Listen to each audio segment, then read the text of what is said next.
Y'all already know. OG Talk, James Almonte. Check us out. Angel Sosa. Boom. All right, so there's a lot to talk about right now. Yeah, definitely, man. There's a lot of things going on. So there's always something going on. I mean, that's good though. As long as there's something to talk about, we got a program. Every day, and during the day, there's different shit that's popping out. Yeah. I seen a video where Bank of America, there's a whole bunch of people losing money out of their accounts. They don't have no explanation when it comes to that. It was something about, I think it has something to do with Zelle, like Zelle transfers. Okay. Like the Zelle transfers or something. But there was a lot of people pissed off about that, man. You know what I'm saying? Right. Obviously. Yeah. I mean, it's something that eventually is going to happen. I think that's probably like a wake-up call. It's the precursor. Yeah, it's a wake-up call. Like of everybody trying to get their money out there.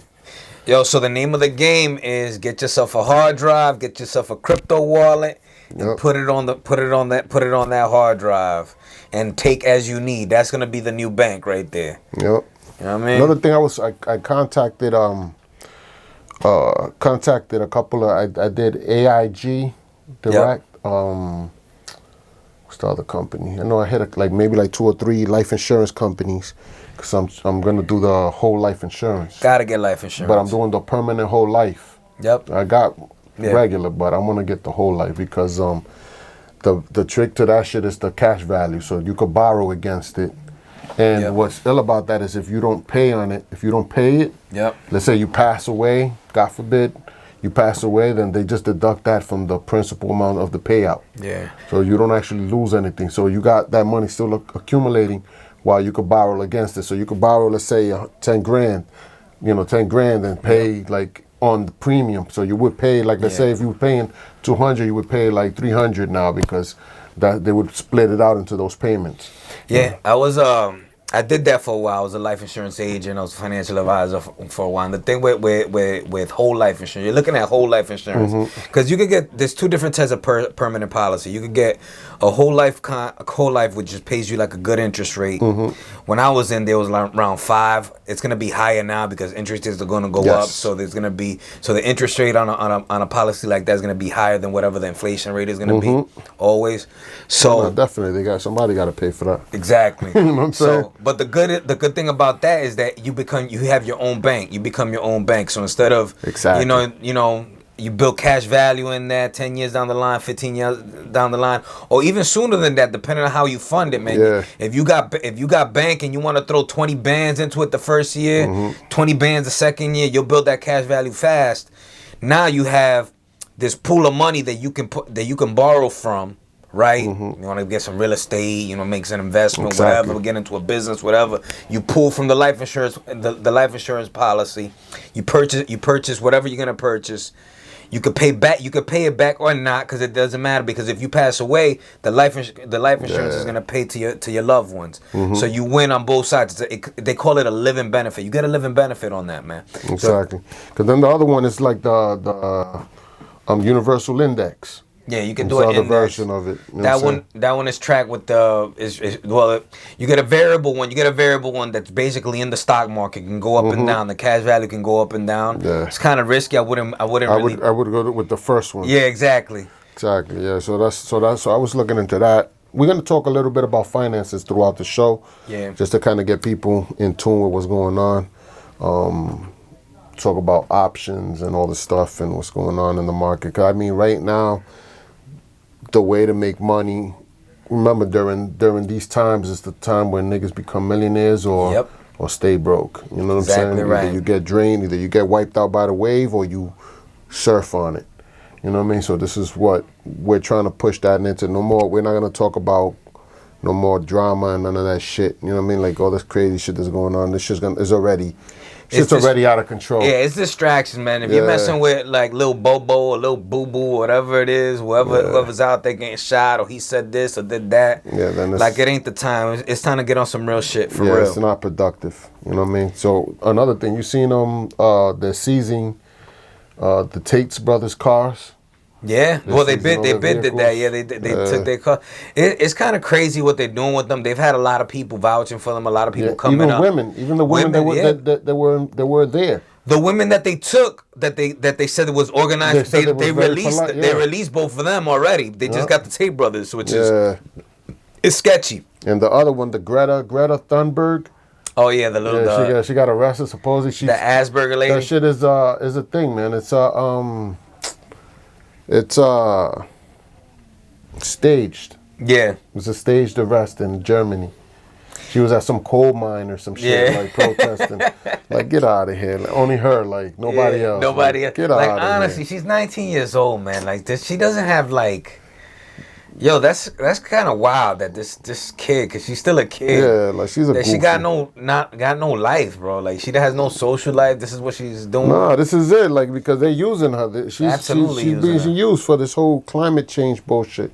Yeah. You know what I'm saying? Then we got this the assault weapon ban, the pistol brace bans that's going on in Chicago. They just did where the attorney general just pushed for assault weapons. Yeah, whatever that is. They're making it a felony if you own an assault weapon. But the police is not. The police is making a stand against it. Yeah. They're like, yo, we're not arresting They're nobody. not enforcing it Because it's against the Constitution. We took an oath to the Constitution, which is what everybody that took that position as to become a police officer, to become a judge, to become. And these are all branches that had to these are oath. These are part of the oath that you took to become that. So it goes against what you actually swore to uphold. Right. When you go and you try to arrest these people that are actually law-abiding citizens. Well, they don't want to do it because those are sheriff counties, and all of those sheriffs, guys and girls, whatever they are, they're elected officials. So they have like it's a little bit different between somebody that's appointed by like a governor or something like that, yes, versus somebody that's elected, because they know that. You know, elections come every cycle. They're gonna be out on a job if they start enforcing that shit. But even police officers, like when you graduate from the police academy, you take an oath. Yeah, you do take an oath. You take an oath Yeah. to the Constitution. Right. So it's like I mean, there's things that I understand. There's a lot of people that really don't. I mean, you see people all the time that you tell them to pledge allegiance and they don't even know what the hell they're saying. You know what I'm saying? So it's like people don't really take account the importance of these things, you know what I mean? But like, yo, you took an oath to that, and if you're doing this job and you're making a living off doing this job, then you should know what you took an oath to. I don't know, man. I don't think patriotism is. There's only. Like I remember when I was growing up, being a patriot, you could like there was a lot of patriots. Like especially I went in the military, there's a lot of patriots there. But like now, patriotism, like like if you say that you love America right now, you're gonna be looked at as a cornball. For real, and that's just the state that we're in right now. It's like, I mean, you always have the choice of not being here. You know what I'm saying? I agree. It's like the situation with this girl. What's her name? The basketball chick. What's her name? Griner. Brittany Griner. Yeah. Brittany Griner decided, yo, this country this country that, and this country this. But she wasn't saying that when she was in Russia. Oh, she wanted this country to come and help her. Yeah. Then, so it's like so it's only beneficial when it can help you. Right. You know what I'm saying? So it's like, yo, like you always got an option to head somewhere. You want communism? Go to Cuba. It's right there. They'll greet you with open arms. They'll welcome you. Exactly. Yeah. They'll welcome you. You don't have to do nothing. You know what I'm saying? Like you don't have to stay here if you don't like it. You know what I'm saying? And that's the reality of it. You can't, like, people come here. Like there's a video of a guy that came from Cuba and got a job at UPS, and the guy was fucking happy, crying and everything because he got a paycheck. He was ecstatic. Yeah. And he's like, this is he was like, this is part of the American dream. Like I could do better here. Right. Yo, he came from communism. You take stuff for granted, man. You don't even got to go that far. You could go to Venezuela. Yeah. Where the niggas are eating dogs. Listen, over here you can make it from zero, bro. You can't take that for granted. You could start with nothing, and you can end up with land. You can end up with wealth. You can end up with something with something. At the end of the day, there's not everywhere you can do that. There's not everywhere in the world that you can do that, man. Exactly. I mean, and plus not only that. I mean, people talk a lot about, a certain group of people could make it, but not everybody, bro. Everybody can make it. Everybody can make it. You just got to change your train of thought, the way you think. Everybody can make it. If you as a person, is already incarcerating your brain, then nobody else could help There's you, bro. people out here that don't know a lick of English that are making it, that are getting Exactly. it, bro. Getting it. So They that figured tells it. you, They yep. figured it out. They don't know a lick of English, but they got stuff and they got money and they figured out the system somehow. They figure out how to maneuver in the system. They're doing everything. Don't know any English at all, man. And then you're telling me that you grew up here your whole life. You ain't got nothing. And you don't got nothing. So it's a mental thing. It's a mental trap. You gotta change your way of thinking, man. Your outlook on life is just grim. Like you gotta change. Like you can't. People need to learn to take certain words out of their vocabulary, like can't. I can't do that, or that's not made for me, or that. Like if you already throwing negativity out, then you never gonna make it. I'm gonna tell you the biggest thing that gets, and this is something that like it was the biggest thing in my life. It's emotional responses, man. Is acting out of emotion, my man. Is acting when you're in an emotional state. You gotta learn how to process your emotions properly and make decisions when you're in a calm state and you're rational. You know what I'm saying? Emotions you're supposed to have. They tell you shit. They tell you something. They give you warning. You get gut feelings and shit like that. But you're not supposed to act out of emotion ever. You never act out of emotion. And sometimes what happens is life kicks you in the ass, right? You fall down. And you fucking be like, you get into some fucking woe is me, throw a pity party on yourself. Before you know it, you're 3 months in there. You start smoking, you start drinking, you start doing all kinds of shit, start self-deprecating, start blaming everybody but you. Don't look in the fucking mirror and say, okay, what do I gotta fix about myself? That type of shit. That's the hard job, man, right there, man. It's the hard reality. That's it right there. The biggest foe that you're gonna have is the person you look in the mirror, man. That's the one that's holding you back. And everybody goes through that. Like not, you know what I mean? Like everybody goes through that. You know, it's just learning how to channel, how to channel that energy. Also, as well, like I wasn't born rich. My family wasn't born rich. You know, there's a lot of people that I know that weren't born rich. You know what I mean? And a lot of guys have made it. You know what I mean? Have become something out of themselves. It's the work, you know, you got to change your outlook. You got to change your work ethic. Facts. You got to focus. You got to keep those things that are put out there to deter you from getting where you need to get to. You need to know how to phase those things out of your life. You know what I mean? There's sometimes, you know, it's funny, like sometimes when you're the most motivated, you get a call from somebody that's not on the same time as you, and they'll keep you on the phone for like an hour. Yeah. And just throw you off of what you was already doing. You gotta be like so there's focused, dudes, like there's dudes that are out there that is just that's put on this planet just to drain you. Definitely. There's people out here that are just roadblocks, man, that they might as well be things, man. They might as well be walls or obstacles that you got to get around or get over, whatever. And then there's people that also use their insecurities towards you. Like because they can't make it or they can't figure out how to get there. Yep. They throw that on you. Like, but what if this you. happens? Well, but that's not gonna happen because that's not gonna work because of it. Like, that didn't work for you, dog. Right. Because you got no vision, no goal, no focus, no motivation, no nothing. You know what I mean? Like you're not trying to get there. Right. You know what I mean? You didn't work hard enough to get there. Yeah. That doesn't mean that's how it's gonna play out for me. The thing, and you gotta, you can't worry about anybody else's opinion, man. Everybody's opinion is just their opinion. Exactly. It can't affect you at all. You can't internalize what somebody thinks about you in any way, shape, or form, my man. You define yourself, or woman. You define yourself. That's it. Nobody else can define you. So the only way that somebody else can define you is if you accept whatever they say about you. Exactly. If they say that you a bum and you say, yeah, damn, I'm a bum, and you start acting like a bum, then guess what? You're a bum. But if they say you a bum and that shit don't even faze you, you still on your grind, you still doing what you're doing, you on your dean or on your square, whatever, however you want to call it, you're that. You are what you say you are. People are very easily influenced by other people's opinions. You know what I'm saying? Like, how do you not know what you are when you are that person? Right. You dig what I'm saying? It makes sense. Like how can somebody say, yo, this nigga's a bum ass nigga, and me knowing who I am, am gonna agree with that? I would never exactly. You dig what I'm saying? Like that shit's just crazy, like to me, like just the way people analyze. Like I talk to people, and it's like, and there's people that are really, really absorbed by this, by these these barriers they created in their life. Like, yo, I'm never gonna make it because yo, the system's not made for me to make it. But yo, why isn't it made for you to make it? Oh, because you're black? No, there's black people that've made it. So that's not an excuse. Oh, because I live in the ghetto. Okay, there's a lot of niggas that live in the ghetto that made it. So that's not the excuse. You know what I mean? So what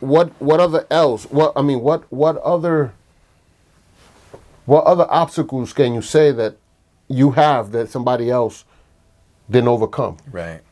It's funny because I was watching an interview with Dana White and Bet David. I think I seen it. Yeah. And they were talking about being savages in this day and age. Like the kids that are coming out, the kids that are coming out that are savages. I saw that same one though. Yo, they're gonna be monsters. Like nobody's gonna be able to like to hold them back.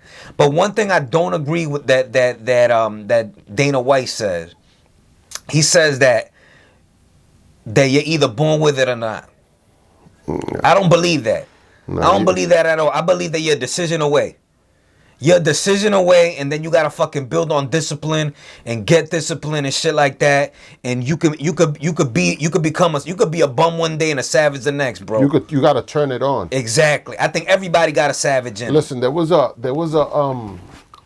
documentary. It's not even a documentary. It was a YouTube channel. It's called Project Camelot. Yep. And this is kind of, it was all like pretty interesting channel as well. If you guys into all kind of weird stuff, go in there and check that out. They interviewed this guy that was a Navy SEAL. Right. But he became a Navy SEAL, and then they moved him into a special project. Yep. Right. So he's giving you the breakdown of what happened. He was like, he remembers as a kid, he would go to these summer camp things in the military base where they had a pool, and niggas would be, all the kids from the military kids would go there, and he remember being put into a separate group of kids, and what they did was they throw them into these pools, and they would have do scuba diving. They would grab them and hold them underwater. Right. Some of these kids were just like boom boom, like that. So they pull them out of water, resuscitate them, and then that dude wouldn't see that kid again. Right. But some of them would, an alternate personality would kick in, boom, and the fight or flight, yeah. Exactly. So those that did that, they would move them to the next chapter. Right. So they kept doing these little trials. Right. What they were doing was training these dudes to see who had this capability and who didn't. Yeah. Right. So years went by, whatever he was doing, he was training. His job was to train dolphins to detect bombs and submarines and shit like that. Listen to how which they do that now. Dolphins are mad smart. Yeah, do that, but they do that now. Like now, it's known that they do that. Yeah. So that was his job. So the guy was talking, and he was like, he got into a car accident and he got fucked up in the head. Right. And he don't remember the other guys that he was in the program with. But no, I'm lying. He was made to forget these things. Right. He got into a car accident and started getting fragmented memories of the program. Right? Yeah. Peep how crazy this shit is, right? So the dude is like, yo, I don't know if it was, I couldn't tell if it was a dream or if it was just fragmented memories. Right. But I would see things that reminded me of certain situations, like deja vu. Like I'm like, yo, I seen this. I've been here, yeah. Right? So years went by, whatever. He ended up finding this guy from Project Camelot. They interviewed him. Then they found another guy that says the same story, different states. Boom, the same situation. They were like, yo, boom. So now they bring these two dudes together. Right. The dudes knew each other from the program. So now they start piecing each other's story out. That the dude's telling a story and the other nigga finishes off. Yeah. So they realize like, yo, we doing. But now what happens is the new guy that they found had no medical records. Yeah. When he go to the hospital, they had no records on this dude. Yeah. Like he was they said that he was like John Doe. Yeah, like a John Doe. Like this nigga never had a medical record ever. No vaccinations, no nothing. So the dudes start picking up in each other. So they start doing these. They do it through that Camelot thing. They start speaking on things. and they start talking about the shit that was going on. So this is I say that to say this. This is the difference between a certain group of people and a certain. There's people that have that trigger. They know how to activate. Yeah, some people just know how to do it. Some people exactly, and some people don't. Some people got to be put in a position where it's like a life or death situation in order for them, or maybe a loved one got to be in danger for them to actually trigger that. Yeah, you dig what I'm saying? Have some sort of a training or exactly. something. Something that'll trigger that switch. Yeah. To teach you how to switch it. Yeah, and that's what I think. A lot of people. There's people that are just stuck on this victim mentality, yo. You know what I'm saying? I think this victim mentality is big. There's a big time victim. Well, I mean, it's kind of conditioned here with the food and whatnot too. Like there's outside factors and stuff that like we don't eat natural food. Yeah, eat a lot of processed food. That shit is fucking you up. So there's a lot of factors that coming into it. But at the end of the day, your biggest muscle is your brain. Like if you're conscious of all these things, you're not gonna eat certain foods. You're gonna put the right foods inside of you. You're gonna put the right information inside of you. You're gonna exercise. Like one thing that I started doing, going back to my Marine Corps training, is anytime I forget something, like if I forget my keys or something, if I forget my keys or I leave my water bottle in my house, I gotta come back to my house or something. Yeah. I do 30 push-ups off of that. I do 30. That's good. Anything that I forget, 30 push-ups.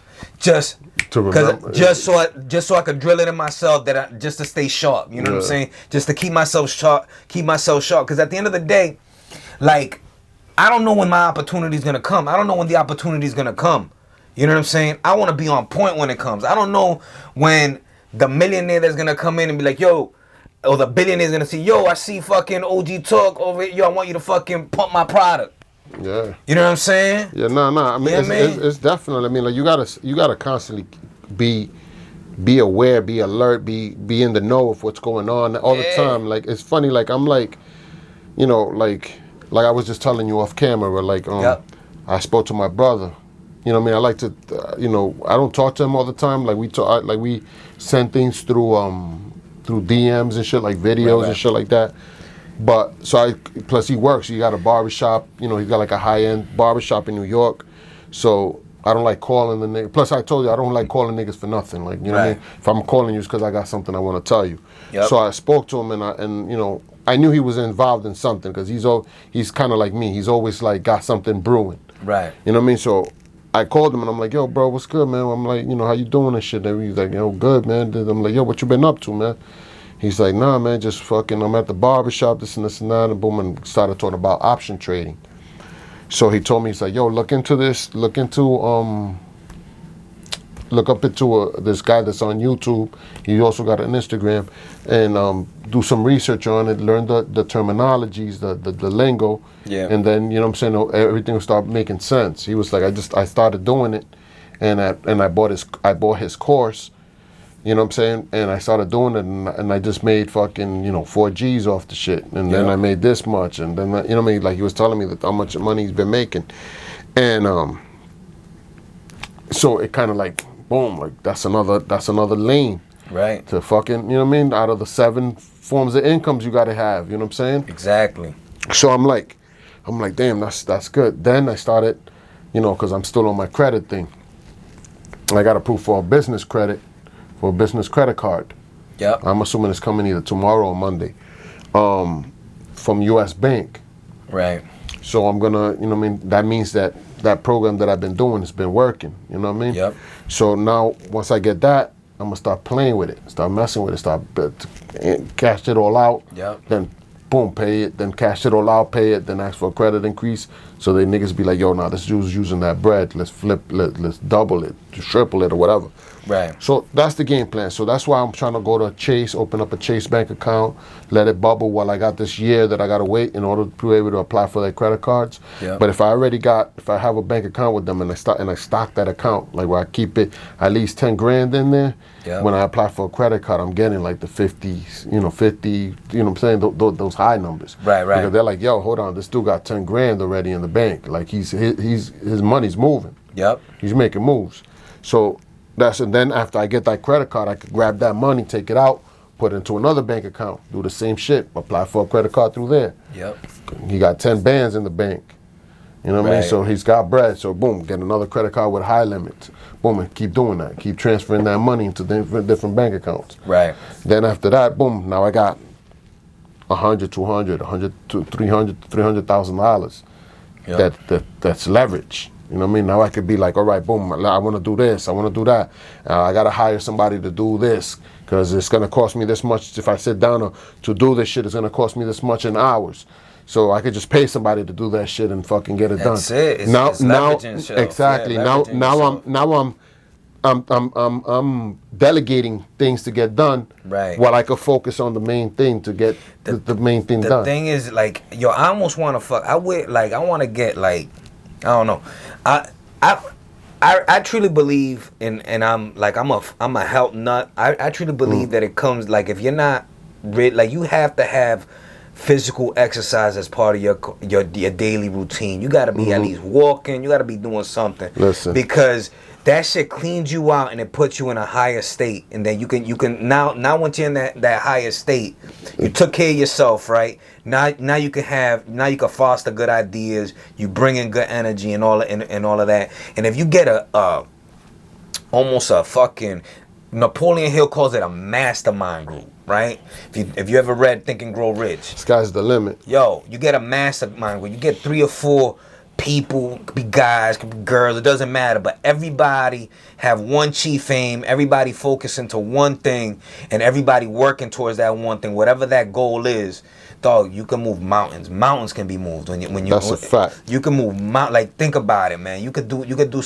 What is it? Game of Thrones. Mm-hmm. Game of Thrones. Robert Baratheon. He broke down. I forgot who he was talking to. I love Games of Thrones. He was talking about what's a better number, 5 or 1, right? And he was like, you think 5, right? 5. You got 5. Mm-hmm. And he was like, 5 is a bigger number. And he says 1. Mm-hmm. 1 will smash that 5, bro. If you got 5 people in different directions, you got 1. Everybody working in unison, working together. And that's what we were trying to. That's what we're trying to build over That's like here. They say, you can have there's niggas that got 1 million friends, but none of them niggas are solid. Yeah, exactly. If you got a whole bunch of non-solid niggas, then you really don't have a squad. You really don't have a team. It's a fact. You got niggas that you see they're getting money and they don't want to tell the next man, yo, let's get this bread. Yeah. Like, why not, bro? Like, it's lonely at the top. Sure is. You know what I'm saying? If you don't make a squad of niggas that are like-minded, it's going to be lonely at the top. Because then everybody else you get from that point on is niggas that is fucking with you because of money. It's leeches, yeah. You're getting leeches. You think what I'm saying? It's like that's like the wealthy person's crutch. Yeah. Boom, you got mad dough, but it's like, damn, all these bitches is with me because I got money. These bitches wouldn't be with me if I ain't had no money. Right. Or these dudes wouldn't be around me if I wasn't popping bottles. It's a fact. Or this is like, you get yes men. Yeah, and then you don't know who's real. You don't know who's solid. Users, man. Before you know it, you in a room and nobody. You wake up one day and you like, man, why am I in this room? I don't even like none of these people. These people all shady. You got to build your squad from the ground up, exactly. Man. Like niggas that come up with you getting money. That's like I watched this guy. I'm gonna say his name. His name is his Instagram is called Haitian CEO. Okay. Right. This dude is like, yo, bro. Like I've been watching that dude heavy now. The guy said, he's like, listen, I got a team, but we all on the same time. Like he was like, for my birthday, we went to Italy and we went to all these other places. And niggas was paying. Everybody was like, nah, I got this. Yeah. Niggas was fighting to pay the tab. You know what? He was like, and it felt good. You know what I'm saying? It felt good because I'm like, yeah, all my niggas is getting money. Yeah. You know what I'm saying? There's nobody in my team that's broke. That's how it should be. Like, a matter of fact, if you on the team, like everybody else on the team need to be like, and somebody slagging, everybody need to show up and be like, yo, what's going on with so-and-so? Nah, we can't leave them there. And it got to be on some no man left behind type shit. It has to be like, yo, somebody slacking, somebody didn't work out today, somebody didn't put in their run, somebody didn't pray, whatever, somebody's not in the group chat who complain, yo. Like, yo, what's going on? We're going to check up on this. What's going on? Exactly. We haven't heard from so-and-so. Where's he at, man? You know what I mean? Yeah, nah, it's got to be something. Like, he was even saying, he was like, yo, sometimes My partner will go to, let's say, another state or another country or whatever. He's doing something, and his wife is home. He's like, we call the wife. Hey, listen, you need anything? Give me a call. Boom, boom, boom. Like, if anything, give me a call. You need anything? You need some money? You need anything? Call me. He's like, boom, we got. And he was like, and that's like, you got to create a team that's solid. Like, this is family, not just a nigga that's a business associate. This is family, because the only way you can move forward with a team is if all your team is in good standing at all times. Exactly. Like, you can't have a team where you got niggas that are hurting, that they owe dough, or they need this, or they fucked up in the game or whatever, and you see this, like, that dude is not gonna be able to carry the weight with you. It's a fact. So in order for everybody to move forward, everybody's got to eat. Everybody's got to make money. We got to build and honestly, us dudes, we like to our mentality has always been, or has been up until this point, going it alone. I'm gonna figure it out because I got a pasta, I gotta come out. I gotta be the one with the bottles, and I gotta stun on everybody else, and I gotta put everybody else on. Listen, man, I learned from a baby, dog. If there's a 20-something-year-old that got something figured out, that I'm 43 and I don't got figured out, nigga, I'm gonna be quiet, bro. And I'm gonna listen to what he got to say. Absorb. I'm gonna listen to what young man got to say. Absorb. You know what I mean? That's one of my biggest things, bro. If I'm in like I tell people all the time, listen, bro, if I'm arguing, it's because I got facts. If we talking about something and I don't got all the facts, I'm gonna just shut the fuck up and listen. Listen, you can't like sometimes people get put off because obviously we're Hispanic, and we sometimes we get passionate about whatever we're talking about, whatever. But I'm gonna get something straight. You gotta argue to be right. Don't argue for no to reason. Win. Yeah, don't argue. Don't argue because you wanna get the fucking check mark. I got this one up on so and so. Listen, we trying to get to the truth. That's what we trying to get to, the actual facts. We trying to be right on this side, man. We not trying to like just argue. And obviously, man, and I'm not trying to down like females or nothing like that. But sometimes, man, you talk to a female. Females just are master arguers, bro.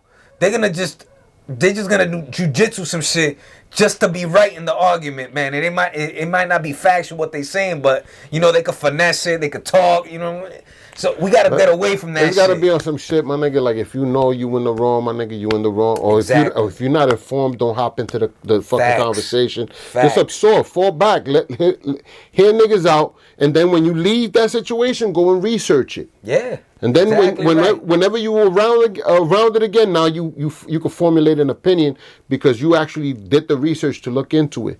But there's people that just like to just argue just because they don't want to see you getting no L's, getting the win. They just wanna hop in for no reason. No, and you know what? Some people don't want to admit that they're wrong, or that they living under a lie. That's another thing. That they've been believing a lie their whole life. Another thing. And they rather just, and this is what I'm getting at, like arguing just to be right. They like all the logic, all the reasoning could point to them being wrong, and they still gonna argue their point because then they gotta change their whole life, and they don't want to do the fucking work. That's a big one. They don't want to do the work. They don't want to do the work to actually be right. That's a big one. Know what I mean? Yeah, that's a big one. It goes back to accountability. Yeah. And being and that, listen, at the end of the day, it comes back to being a man, bro. If you can't take accountability for nothing, then you're not a man. It's a fact. That's a fact. So it is what it is. Like, if I'm fucking up and I ain't where I want to be, I can't blame everybody else for it. That's on me, man. Yeah. You got to figure that shit out. And the thing is, man, if you see somebody and maybe they don't got it all together, but they taking the steps, you see them actually putting in the work to take the steps. Don't bring that shit up in their face. That man know, or that woman know. They doing what they supposed to do. If anything, help them. Exactly, help them. Here, throw my bone here. That might be the nigga that might be that partner, or one of the partners that you need. That's a fact. Because he's already waking up. He's waking up from the slumber. Right. To the point where it's like, all right, damn, I've been fucking up for so long. I gotta make, because everybody goes through that, man. Yeah. Everybody goes through that shit. Everybody goes through the time where, when I was younger, man, I used to burn credit. You know what I'm saying? I used to just fuck up my credit. Like, boom, I get a credit card. I'm like, yo, I'm going to the store and buying a leather, some Timberlands and thing. Be fresh for like a week, 2 weeks. Yeah. And then boom, now that bill comes in and I'm like, fuck that bill. But it got to a point where now I had to pay for it. Yeah. You know what I mean? You're gonna pay for it. Catches up to you. Yeah, you're gonna pay for it in some way. In some way, you're gonna end up paying for it. And they counting on you not to pay it. Here's Of the thing: course. they count. The fucking system is built on you not paying it. Exactly. So why empower that system? Exactly. Like, Yeah. yo, do what you know you gotta do, bro. You know you gotta pay that. You know, pay it. fact. You know what I'm saying? Like, you not whatever. Listen, it's funny, man. When you mess around with fast little scams and shit like that, that money don't last, bro. Like, it evaporates. Yeah, you blow it on bullshit. It evaporates. Like, yo, I used to get mad. I used to do scams and have mad dough, bro. Yeah. But it's like, yo, I can't do really nothing with it. Yeah. Like, nothing that's worthwhile. That's worthwhile. Yeah. You know what I'm saying? I can't buy a house because I gotta explain where this money came from. Right. All you gonna do is buy gear and buy fucking that's it. weed. You know what I mean? So when you start thinking like this, like, damn, this illegal shit is really not what it's meant. What It it's really really ain't. meant to be. It really ain't. You know what I'm saying? Then you really get locked up, and most of that money goes to your lawyer. Yep. You know what I'm saying? You come out of jail, you still owe this lawyer dough. Yep. So it's really not worth it. Like, yo, just do things the right way. Learn how to play the financial game. Yep. Because, bro, there's ways to get everything that you want legally. Go legit. There's ways to get it legally. Yeah. Like, the system is made for you to get what you want legally. Yeah. It's simple. Fact. It's simple. But you have to like. You got to educate Yeah, yourself. exactly. You gotta, instead of fucking putting bullshit in your mind, you gotta actually read a book or look at some information or go to a seminar or talk to a mentor or you know what I'm saying. You gotta do something Or talk along to those yeah, lines. exactly. Like he said, talk to a man. Talk to somebody. If you see somebody that's in a position that you want to be in, holler at that person. Like, yo, what do you do for a living? Yo, and if you don't have nobody around you, everybody around you is a piece of shit. Yo, pick up some books, man. And Pick up a book get read. out of that circle. Exactly. Because that's only gonna benefit. Okay, perfect example. If you're a person that you see like, damn, I got 10 friends and all them niggas, all they do is smoke weed and hang out all day and niggas don't do nothing. All them niggas is broke. Yeah. Then what the fuck you learning from this group? Listen, man. Life is ebbs and flows. I remember when I joined the Marine Corps. The decision for me to join the Marine Corps came like this. I was gonna go to Rhode Island College, and all my boys. Shout out to WAP.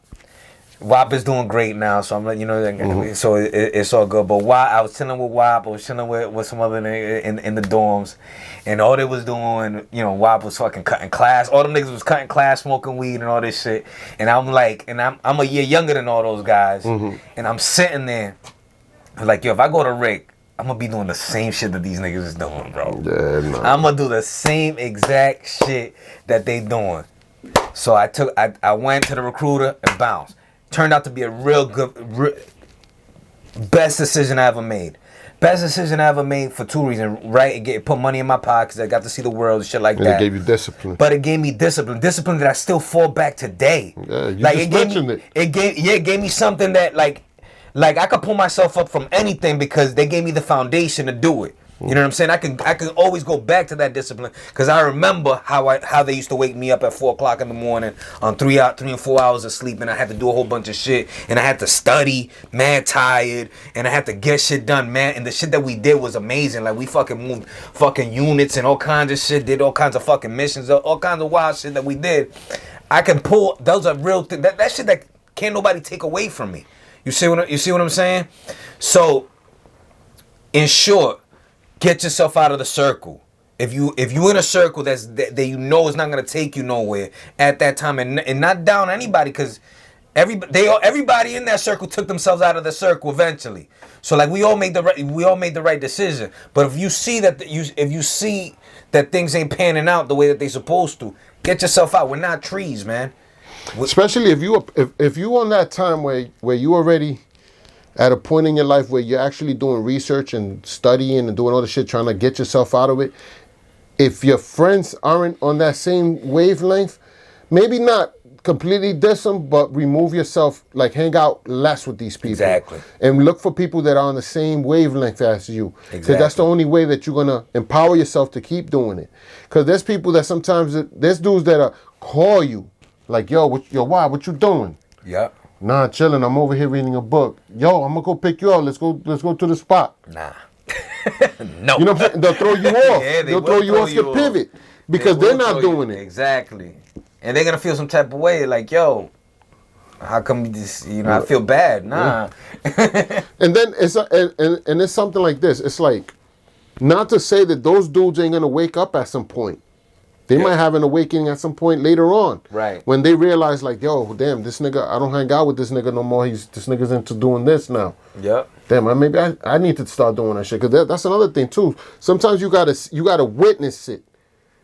You know what I'm saying? It's easier, like, saying it and seeing it are two different things. If you see your mans that you know you grew up with, you know the nigga went through the same shit you went through, and he's doing it, you be like, yo.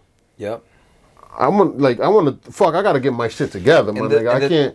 I can't be the broke nigga and shit. Exactly. You know what I'm saying? And it might be a man, or you might be related or whatever, and you might have love for him. You know what I'm saying? But the thing is, whoever has the strongest mental is gonna win that fight. And I'm calling it a fight because you're pulling in two different directions, right? Like one is pulling to like bullshit, and one is might be pulling to elevate. And whoever's stronger mentally is gonna win. Is gonna win in that dynamic. You know what I'm saying? Either you're gonna influence him to elevate, or he's gonna influence you to be on his time and be on some bullshit. So this is why you have to have the discipline, and you gotta meditate, you gotta pray, you gotta make sure that your mind is strong. This is the strongest weapon, right? This is stronger than any gun, any knife, this is the strongest weapon right here, man. Listen, it be to the point, man, where I be telling, sometimes I be like, yo, I'm tired. Right? Like, I'm tired. I work all week. Boom, I want to just fucking stay in bed. But I'd be like, fuck this, man. I'm like, you know what I'm saying? Like, I'm like, sleep, man. Like I'm going to be sleeping eternally in a couple of years. You know what I'm saying? So fuck what, you know what I'm saying? Let's get it in now and shit. I gotta leave a footprint. You know what I'm saying? So it's like, yo, like, fuck all that sleeping shit. Fuck all this I'm tired shit. Like, snap out of that shit, man. Get the fuck up out of bed. Take a cold shower. Wake the fuck up and make shit happen, bro. And I'm going to say something controversial. It could be the girl that you got, too. It could be the girl that you got that's pulling you back. And that's a hard one right there. Because she might not go where you want to go. And you might have to look at the relationship and be like, is the relationship worth my goals? You might have to ask yourself that question. And if your goals are more important, which I suggest that you marry your goals over any relationship. Me personally, from experience, I would say you're gonna be happier if you are more committed to your goals and the things that you accomplish over another person. It doesn't matter if you guys got kids together or stuff like that. If she's pulling you back, it's not worth it. You're going to be unhappy because you're always going to be like, woulda, coulda, shoulda. What if I would have did this? What if I would have did that? What if I would have did this? And at some point, you're going to be too old to do it. Yeah, you just got to make it happen, man. Yeah, you got to do it. You got to make it happen. Like, you're accountable for yourself, man. Like, and what you do, what mark you leave on this planet. You know what I'm saying? So, like you can't blame nobody else. Like, or at the end of the day, my nigga, it's all on you. Like, what you want to do, what you put into it, you know, like, if you tired, snap out of that shit, man. Like, I was tired today, man. I woke up and I'm like, yo, I gotta take a shower, bro. So I call it rusty. I feel rusty today. Yeah. Boom, I went and took a shower. I showered, took all the fucking extra hair in my face, just left my little goatee.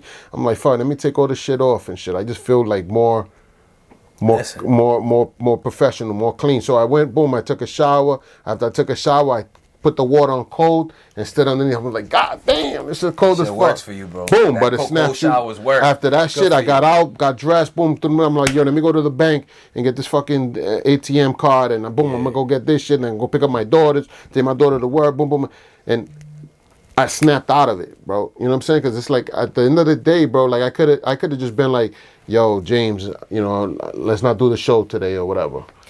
And then it was raining too. Like that's another that thing. Shit brings you down. So I was just like, that's why I was like, let me hit him up. So because I know I get like way. I feel like I don't want to do nothing. No, and I was that way. And I'd be like, nah. I was that way. I took a nap earlier today. You know, but this is the thing. Last night I got in late because I was driving. I was driving till like midnight last night. Yeah. And I was like, all right, I had to do like some schoolwork for my program, my MBA program, and plus I wanted to do the things that I always do. Like I'm on this shit where there's certain things that I want to do, and I want to do every single day for a month, 31 days. Yeah. I got like a little checklist that I'm hitting. You know what that does, right? Yeah. It creates a habit. Exactly. So I'm trying to do that. I'm like, yo, my goal is to not miss it for 30. And I'm good. I haven't missed it since the beginning of the year. That's what's up. And I was like, yo, but last night, I was like, yo, today's gonna be hard because I got the show today. I got I'm only gonna sleep fucking 3 hours. I only slept 3 hours last night. Oof. I slept 3 hours. I slept like 3.5 hours. Did what I had to do. Went to the gym. Cause that's the shit that really ate up a lot of times. I was in the gym for like an hour and a half today. But that's needed. It's needed. It's important. Like if I don't have the gym, like other shit is not gonna. Listen, go ahead. I'll tell you after. Yeah, so. But I got my schoolwork done. I did everything that I needed to do, and I'm here, and I had energy. But like, if you would have saw me 3 hours ago, I was looking like a mummy, dog. I was looking done. I was looking crazy too this morning. This morning I was crazy. I was looking mad crazy. Yeah. And I was like, yo, you know what? Let me get dressed and fucking clean up and shit. Because I'm gonna go to the bank. I was trying to go talk to the manager of the bank because I've been having money in my bank. So I was gonna see if I could get a credit card or a loan without a hard pull. Right. But he wasn't there. I know him and shit. Like I know him personally. He gave me his card, but I lost my wallet. Right. So I got to go back in there and get another card and shit. So because he gave me his personal number, like, yo, call me and let's go to we could go to the gym. Like, dude's cool people. So he's another dude that's like on that same time of getting money. Yeah. So he's the manager of the TD Bank where I have my account. So I was like, damn, let me go in there and holler at this nigga, boom, boom. So I was like, let me clean up. So I look, you know what I mean? Like I'm on my shit. Like I don't want to go in there looking like with some shorts and fucking flip flops and slides. You know what I mean? So I was like, fuck that. I'm like, let me get ready and shit. Same thing with Chase. I got to go to Chase. I'm going to Chase tomorrow. And fucking thing, because I went over there and forgot my fucking business papers. So I'm opening the business account. So I was like, I'll just fucking do it tomorrow. But like that's the thing. Like it's like sometimes when you feel more complete when you snap out of things and you make things happen when you don't want to do it. Listen, like sometimes it's like more rewarding. Absolutely. And listen, sometimes people might look at me out there, especially if I'm in the gym, they might think that I'm not a friendly person. Cause I don't go to the gym to be friendly. I don't. I go there to work out. Same here. Like I'm not that I'm mean mugging anybody. I'll say hi if you say hi to me. Yeah. But it's sure I'm like hi, doing what I'm gotta do. Listen, I'm not here to be friendly. I'm the same way, B. I'm not here to be friendly, though. You can catch me like some other time when we can chop it up. Nah, exactly. And people take it the wrong way because sometimes at the gym, there's a lot of egos in the gym. There's a lot of people that are working out, so people can look at them and shit. Ooh, look at my muscles. Look at the shit that I'm doing. I used to do the same shit. I used to go in there, go on the treadmill, do my shit, then go fucking do weights. And boom, go to the bathroom, wash my face. Fucking thing, boom, and be out. That's it, man. There was like maybe 2 people that used to be like, yo, what's up, man? What's going on, man? What's going on? Boom, and keep it moving. Exactly. You know what I'm saying? Like, I'm there to work out, bro. I'm not there to make fucking friends, bro. Exactly. You know what I'm saying? At the end of the day, that's the fact. You know what I mean? And it's crazy. I was reading some shit. Speaking of that, that's what I was gonna talk to you about. Sauna. If you use a sauna for an hour, I think it was like 30 or 40 minutes a day. Yeah. Every day, you fucking prolong your life. I believe that. By 50%. Nigga, I was looking. I went on fucking Amazon. Yeah. I'm buying a fucking... Oh, the bag? You gonna get the bag or the sit-down one? No, it's a booth. Okay. With a door. Boom. And you just go in there. It goes up to 114 or 100 and... That's all you need. So I got to find out how many degrees you got to be. Because he says that shit kills this thing called dimorphins. And that shit prolongs your body. If you do it 3 or 4 times in a week, then it lowers it gives you 27% more life. Shit. If you do it 4 times a week, that shit gives you 50% more Listen, life. I got a So sauna. nigga, I got a I'm sauna. gonna be living in that I shit. got a sauna for you. That you like the homestead. This is what you do. You get a fucking pan, right? And you put rocks in that shit. Yes. And then underneath you put fucking candles under that shit. Heat it. And then you heat that shit up, and that shit'll fucking radiate. Nigga, you put a fucking a put towel. a towel or some shit over there. You got your sauna, dog. So I was like, yo. So I'm like, yo. This shit look like a phone booth, like an old school phone booth. Right. So I'm like, yo, I'm about to $219. That's not bad. Why So not? I'm like, fucking buying one of them shits, my nigga. I put it in the bathroom and boom, right? I sit in that motherfucker like this. Boom, I just sit in there for like an hour. Yeah. Then when I'm done, hop in the shower, take a shower, let my body, fucking acclimate to the temperature. Yep. Then boom, cold water. Listen, you go from cold to hot. That's therapy, though. That shit is good for your organs. So I'm like, yo, I'm definitely doing that shit, stuff. man. I'm definitely doing that shit. Like man, I've been fasting too, man. I only eat one time. I only eat one time. So I've been doing that shit, drinking fluids and shit like that. Yeah. Sometime I'm on, man. I gotta elongate my life because my financial shit is on the right path. Right. You know what I'm saying? So I gotta get my health now to even out with my financial. You gotta it's cause you wanna fucking enjoy the wealth, bro. Exactly. You gotta be around for that so shit. that's the time I'm on, man. I'm like, yo, I'm like today, like, yo, it's crazy. Like I was telling my daughter, I'm like, yo, you know something? I've been practicing when I broke up with my kid's mother, I was living at my mother's house and I was like, damn, son, like I left her the car, you know what I'm saying? Because she had my kids, so she's going to need a car to get back and forth. So I was like, fuck, man, I was fucked up. I was in the dirt, dog. Like, I didn't have nothing, right? I know about that. So I'm like, fuck, man. I'm like, I got to figure some shit out, you know what I mean? And I started doing, listening to positive YouTube shit, like positive shit, like where you start saying positive things and manifesting shit, and I was listening to frequencies and all this crazy shit, like, you know what I mean? But yo, that shit worked, right? So I started doing that one time, like I get road rage, right? Yeah. So I'm like, one day I'm like, yo, you know what? I'm gonna get there when I get there. You know what I'm saying? Yeah. Yo, everything fell into place, bro. It was like nuts. It was like the lights were changing as I get to them. Like I get everywhere on time when I wasn't stressing it. If I was stressing it, I'd get there late. Probably. Yeah. So today and the other day, I told a girl, I was telling my daughter, I'm like, yo, you know something? I've been practicing this, the same thing I was doing when I was staying at my mother's house. You know what I mean? Where I'm like, yo, you know what? I gotta think positive and shit'll just play out. Shit'll just happen. And boom, we running late. I'm like, usually on Wednesdays, like I get to my client's house late because my daughter goes into work at the same time I go to my client's house. Right. So I'm like, fuck, man. But you know, I'm like, whatever, man. If I get there late, whatever, I'll just stay longer or whatever. You know what I mean? So I'm not stressing it.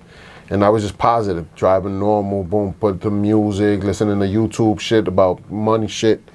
Bro, I dropped her off. I dropped my other daughter off, went to the thing and got there on time. Yeah. Today, the same thing. I'm like, yo, you know what? We're not gonna stress it, man. We'll get there when we get there. Got there fucking a minute before her shift starts. Yeah, it is. You know what I mean? So it's like, yo, like, yeah, it's like what they say, mind over matter. It is. Bro, you're part of the universe. Everything you put out there, you know what I mean, it's what the frequency you're on, what you radiate. If you radiate negativity, then negativity is gonna come towards you. If you radiate positivity, positivity is what you're gonna get. You know what I'm saying? And it's like I realized that shit. Like even with financial things, like you think about, you be like, damn, I want that. I really want that. I really want it. I want it. The trick is not doing something just because you want it. Like, make sure that you have the means to get what you want. If you just get it and you don't have the means and you don't train your brain to think in a certain way, like, yo, I could buy this, but I'm not gonna buy it because I got these things I gotta pay. Pay the things you gotta pay, and eventually you'll end up having the means to pay it. Like, you start thinking about shit different, man. Like, I know especially for like the last 6 months I've been on it. Like I use a couple of different apps and shit that I use and shit that kind of like to train my mind and to like organize my thoughts and shit like that. And one of the things they say is the obstacles. When you start looking at like obstacles instead of barriers or shit that's like getting in your way, but instead of looking at them like that, you look at them as teachers. what the fuck is this thing trying to teach me? Why this shit that's in the way right now? It's teaching me a lesson. Now I turned that negative experience to something positive. I played jujitsu with that shit just by turning it into a teacher for me. You know what I'm saying? It's something that I welcome. Oh shit! Like damn, man, this thing got in the way. Damn, like I don't know, like I don't know. I fucking overcome it. You overcome it. You just figure it out. And now, bro. if that ever comes again, it's nothing. Right. It's like Prodigy said in a song. He was like, "You see obstacles. I see optical illusions." There you go. You dig what I'm saying? Like, nigga, that shit is nothing. Like, we gonna get through. Yeah. I think Prodigy was on that time. He was on that time, but I think it was because he was sick and he was always so close to death. Yes. That he would like his thoughts was very crystallized. Like he was always, even from a young age, he was on that shit. He was on a vivid he was on a vivid path because he had to figure out ways. He dealt with sickle cell. Which that shit is just your body fucking, you get excruciating pain. Yeah. Where the niggas just like, oh, like you gotta, and he had to go out and perform with that shit. Yep. So it's like you build like everything you go through life, man, makes you stronger, bro. Every adversity you face makes you stronger. Yep. That's a fact. It's like everything else. It's like when you went to the Marines, before you went to the Marines, I'm pretty sure you probably wouldn't have thought of being able to do the things that you could do now after the fact. Never. You know what I'm saying? Because the Marines, they prepared you, they put you like, yo, we're gonna put you through some shit. Why? Because we want you to fucking overcome it. And I got to see winners up close too, man. I got to see thoroughbreds up close and how they operate, how they maneuver, and how they think, and that shit rubs off, man. Of course. That shit rubs off. Bro, it's like everything else. It's like it goes back to the people you associate with. Yeah. If you hang out with niggas that is all about making money, right, it's only right that you end up making money. Yeah. Yeah. Because that's all you being surrounded by. Yeah. So you can't be broke hanging out with a bunch of niggas that's making money. That it doesn't make sense. Yeah. It's a fact. You know what I'm saying? So it's like, yo, you gravitate to the wrong group of people, you're not gonna be moving forward. You can't be doing good if you're hanging out with bad people. That doesn't add up. The thing is that you can't knock anybody's path, because let's say somebody, like, you feel like they regress and they're doing dumb shit for you. Don't know there's certain lessons that person needs to learn, needs to go through in that state in order to do that. So you should never thumb your nose at anybody or act like you're better than somebody, because everybody's path is different, man. Yeah, but it goes back to what I'm saying. His time of awakening hasn't arrived. Right. You know what I mean? Sometimes you gotta, perfect example, like when my daughter was born, I knew, I was like, yo, I gotta get out of the streets. I can't be in the streets like before. You know what I'm saying? I got a kid now. Right. Because I knew, I was like, yo, I don't want to be a deadbeat dad. I don't want to be some loser nigga that my daughter's going to be like, damn, this is my father, embarrassed him, introduce me and shit like that. So it's like, yo, I said, yo, I got to get out of this shit. I got to stop fucking around and doing this shit, because this shit is not leading me anywhere. And I fucking, boom. I didn't become enemies with niggas, but I kind of just removed myself. Fell back. Yeah. Yeah, it's like, yo, I got to fucking do other things. You know what I'm saying? Became a family man. I'm like, yo, I got kids. I'm a father. I'm going to be home. Like, we could get up and talk and chill maybe once in a blue, but I got things I got to take care of, right? Because I got a responsibility now. I got responsibilities. So there's certain people that are never going to make it. Yeah. You know what I mean? And there's people that are going to make it. They just need their time. They got to go through that. Or maybe they got to go through a situation where, like, there's situations where, yo, you might be in a verge of going to jail for a crazy amount of time for something. You hung out with some nigga and that nigga did something, and now you're facing a trial or something. Right. And it maybe that you needed that to wake you up. Like, look at Snoop Dogg. Yeah, murder was the case. Yeah, yeah. After that, he became positive. Yeah, he got out of that. You know what I'm saying? Quick. He became a Rastafarian after that. Yeah. Yo, and Snoop was real close to, like, not being Snoop. Yeah. Like, people forget, like, that they was gonna give him some real time off of that shit. So it's like it's certain situations in life that, you know what I mean, like, you gotta, like, life will humble you if you don't humble yourself. Mike Tyson says that shit best, man. But speaking of which, he's selling a course. You seen that? A course? Yeah, he's selling a course. Of what? Shit, of like motivation, 12 steps, all this shit. That's dope. For $50. It's like 12 things, and he's like talking philosophy, how to get money. That's dope, man. That's dope. Like Mike is one somebody I definitely look up to.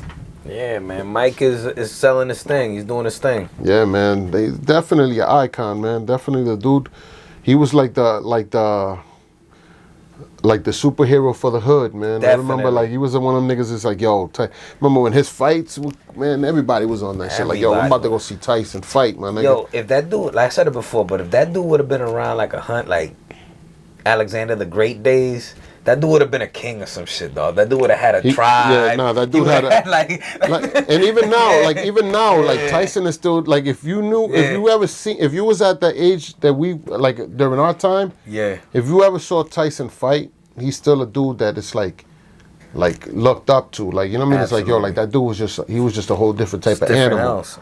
You know what I'm saying? And then knowing his background, where he came from, Yeah. also helped. You know what I mean? Like, damn, like this dude came from the gutter, he was from Brownsville. Yeah. If you know what Brownsville yeah. is grimy, nigga. Till this yeah. day, like Brownsville, like you gotta be careful around Brownsville. Hell yeah. So, and everybody over there is like dolo animals. Like niggas is like, they just built different. Like the water there is different. Yeah, you know what I'm saying? Like them niggas is all grimy. Like, you know what I mean? So it's like, when you look at that shit, it's like, damn, this nigga came from that. And then knowing what he used to do as a kid, like me growing up in New York during that time, niggas would do shit like that. You really are a product of your environment, man. Yeah. I remember I lived in DR. I lived in DR for like I lived with my grandmother in Dominican Republic for 2 years. I did that first and second grade. And I was a savage over there, though. You fight every day. I fought the fucking Lipia Bota. Yeah. I fought like you just fight, nigga. Yeah. Somebody say some shit about your mom, and you fight, dog. You just a savage. I came over here. I came over here. I lived in the Bronx. I went to PS 91. Yo, when I tell you I fought everybody, I fought everybody. Yeah, nigga. I fought everybody. Nigga, we used to do. It's funny, right? I used to live near 3rd and St. Anne's. Yeah. Right. That's St. Mary's Park. Right. My school was right across the street from it, right?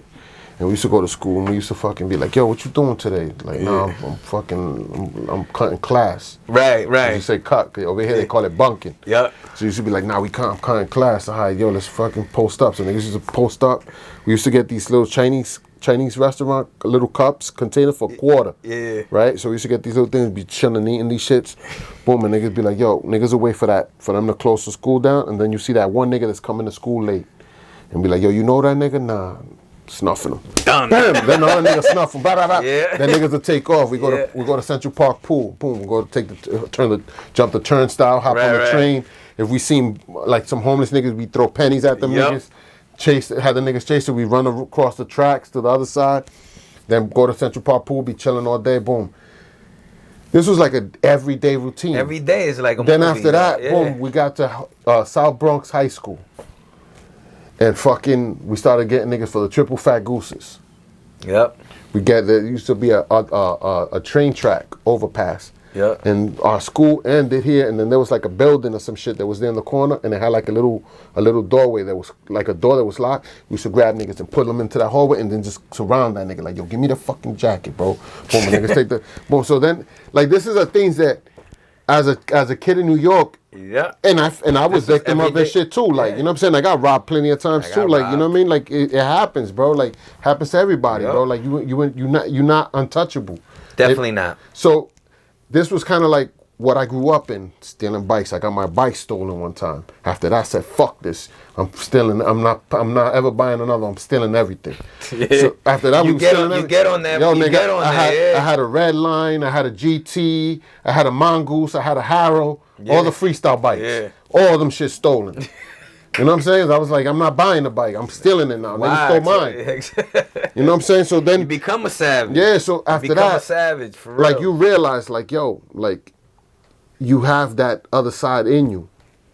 You know what I'm saying? Like it once it's triggered, that shit comes out. The concrete jungle bring that shit out of you. It really will. Because if not, then you're just gonna fold. Yeah, you're just gonna go through life folding. Exactly. Because like niggas is gonna fucking continue. Like that shit don't stop. Exactly. Once they know, it's like that's like the precursor to like prison, right? Like prison is just amplified. Like that it's like, shit. yo, hold on to this right here. You my bitch. Yeah. Nah. You know what I'm saying? Not trying to live like so that. at the end of the day, it's like, yo, like you have to that character got to come out. Yeah. In order for you to survive, like, you know what I'm saying, Fact. for you to even have friends or whatever. So I realized, like, boom, like, this is the different upbringing than what my kids have. My kids don't really know what that is. They have no idea. You know what I'm saying? Yeah. Like, it's a whole different upbringing. Yeah. Like, when I was a kid, and if I was going to the store, nigga, I had to be careful.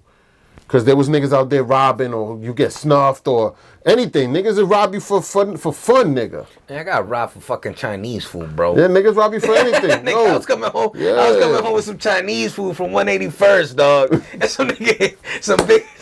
I used to go to the movie theater on 181st. Yeah. They had we used to go watch the Cantinflas movie Okay, yeah. in the movie theater over there. So it's like it's crazy, right? So when you tell niggas this shit, it's like, yo, like, damn, the niggas is crazy. Like, that shit sound nuts.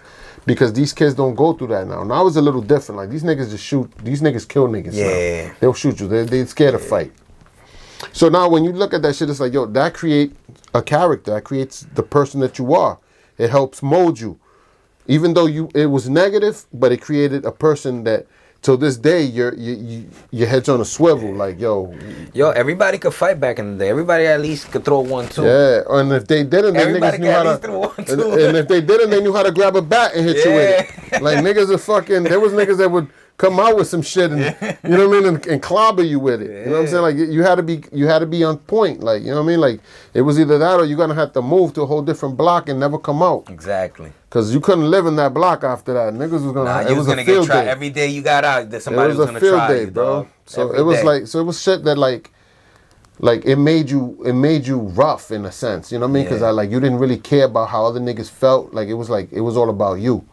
Yeah. You know what I'm saying? And your block and the niggas you've run with. You know what I'm Yep. saying? Like, that was it. Like, fuck all these niggas. All these niggas is enemies.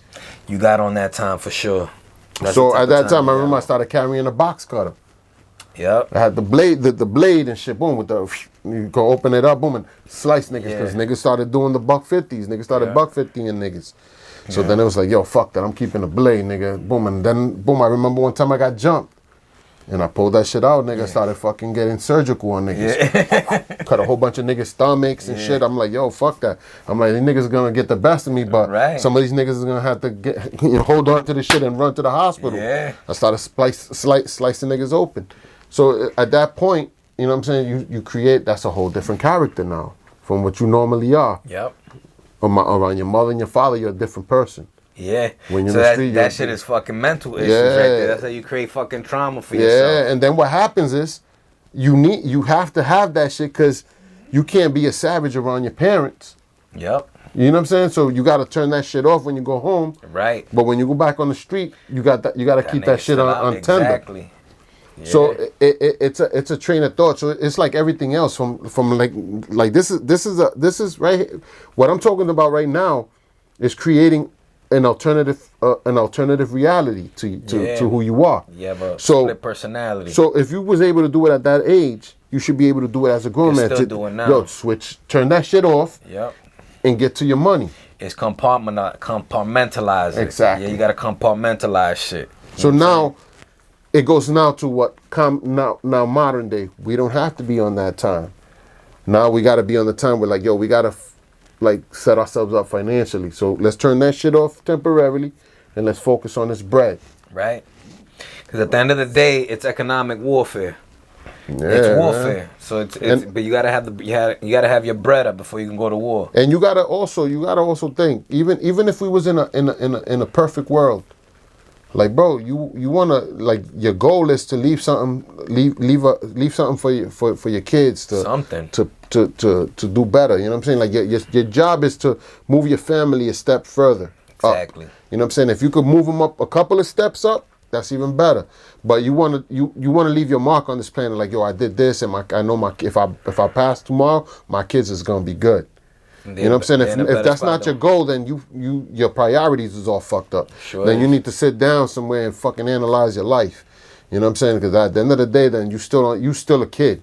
Like, to me, I don't understand living just for you, just living for yourself, man. Like, Yeah, that's just whack. that is, I don't find no kind of fulfillment in that. Like, I don't think it's not fulfilling. Like, I don't know what you're getting out of that. Just living for yourself. I know niggas that be fucking fresh all the time, and their kids be all fucked up. Right. It's like, yo, that's on you. That's a projection. That's a reflection on you. Exactly. That's a reflection on you, bro. Because you're not real with it. Like, how can you be fly and your kid is fucked up? That's just crazy. And you're not even teaching them how to get fly. That's another thing too. At least teach them how you got your shit. So or set up something where them niggas will have something to be fly. Right. You know what I'm saying? Which, you know what I mean? It's like, yo, like, I just don't understand a lot of these dudes' mentalities. Like, to me, it's like, it's crazy that it's like, yo, niggas don't even think about, like, their kids' future. Like, yo, like, I gotta leave something for my kids. Or I gotta do something, or at least leave something where you leave a mark where it's like, yo, my father did this. Right. My father did it. My father did it with me and my brothers and my sister. You know what I'm saying? And boom, of course, none of us actually graduated because we all kind of have the same kind of mentality. Right. Like, yo, we trying to make our own lane. You know what I'm saying? Yeah. But he did it. Off the strength that he did it, gave me the ability that I could be like, yo, I could make that. I could do that same shit. I could do the same thing, exactly. You know what I'm saying? So that's even if you don't leave, even if they don't want it, even if they reject what you leave, but they know that you could get there. You made it. You got there. Now they could do it as well.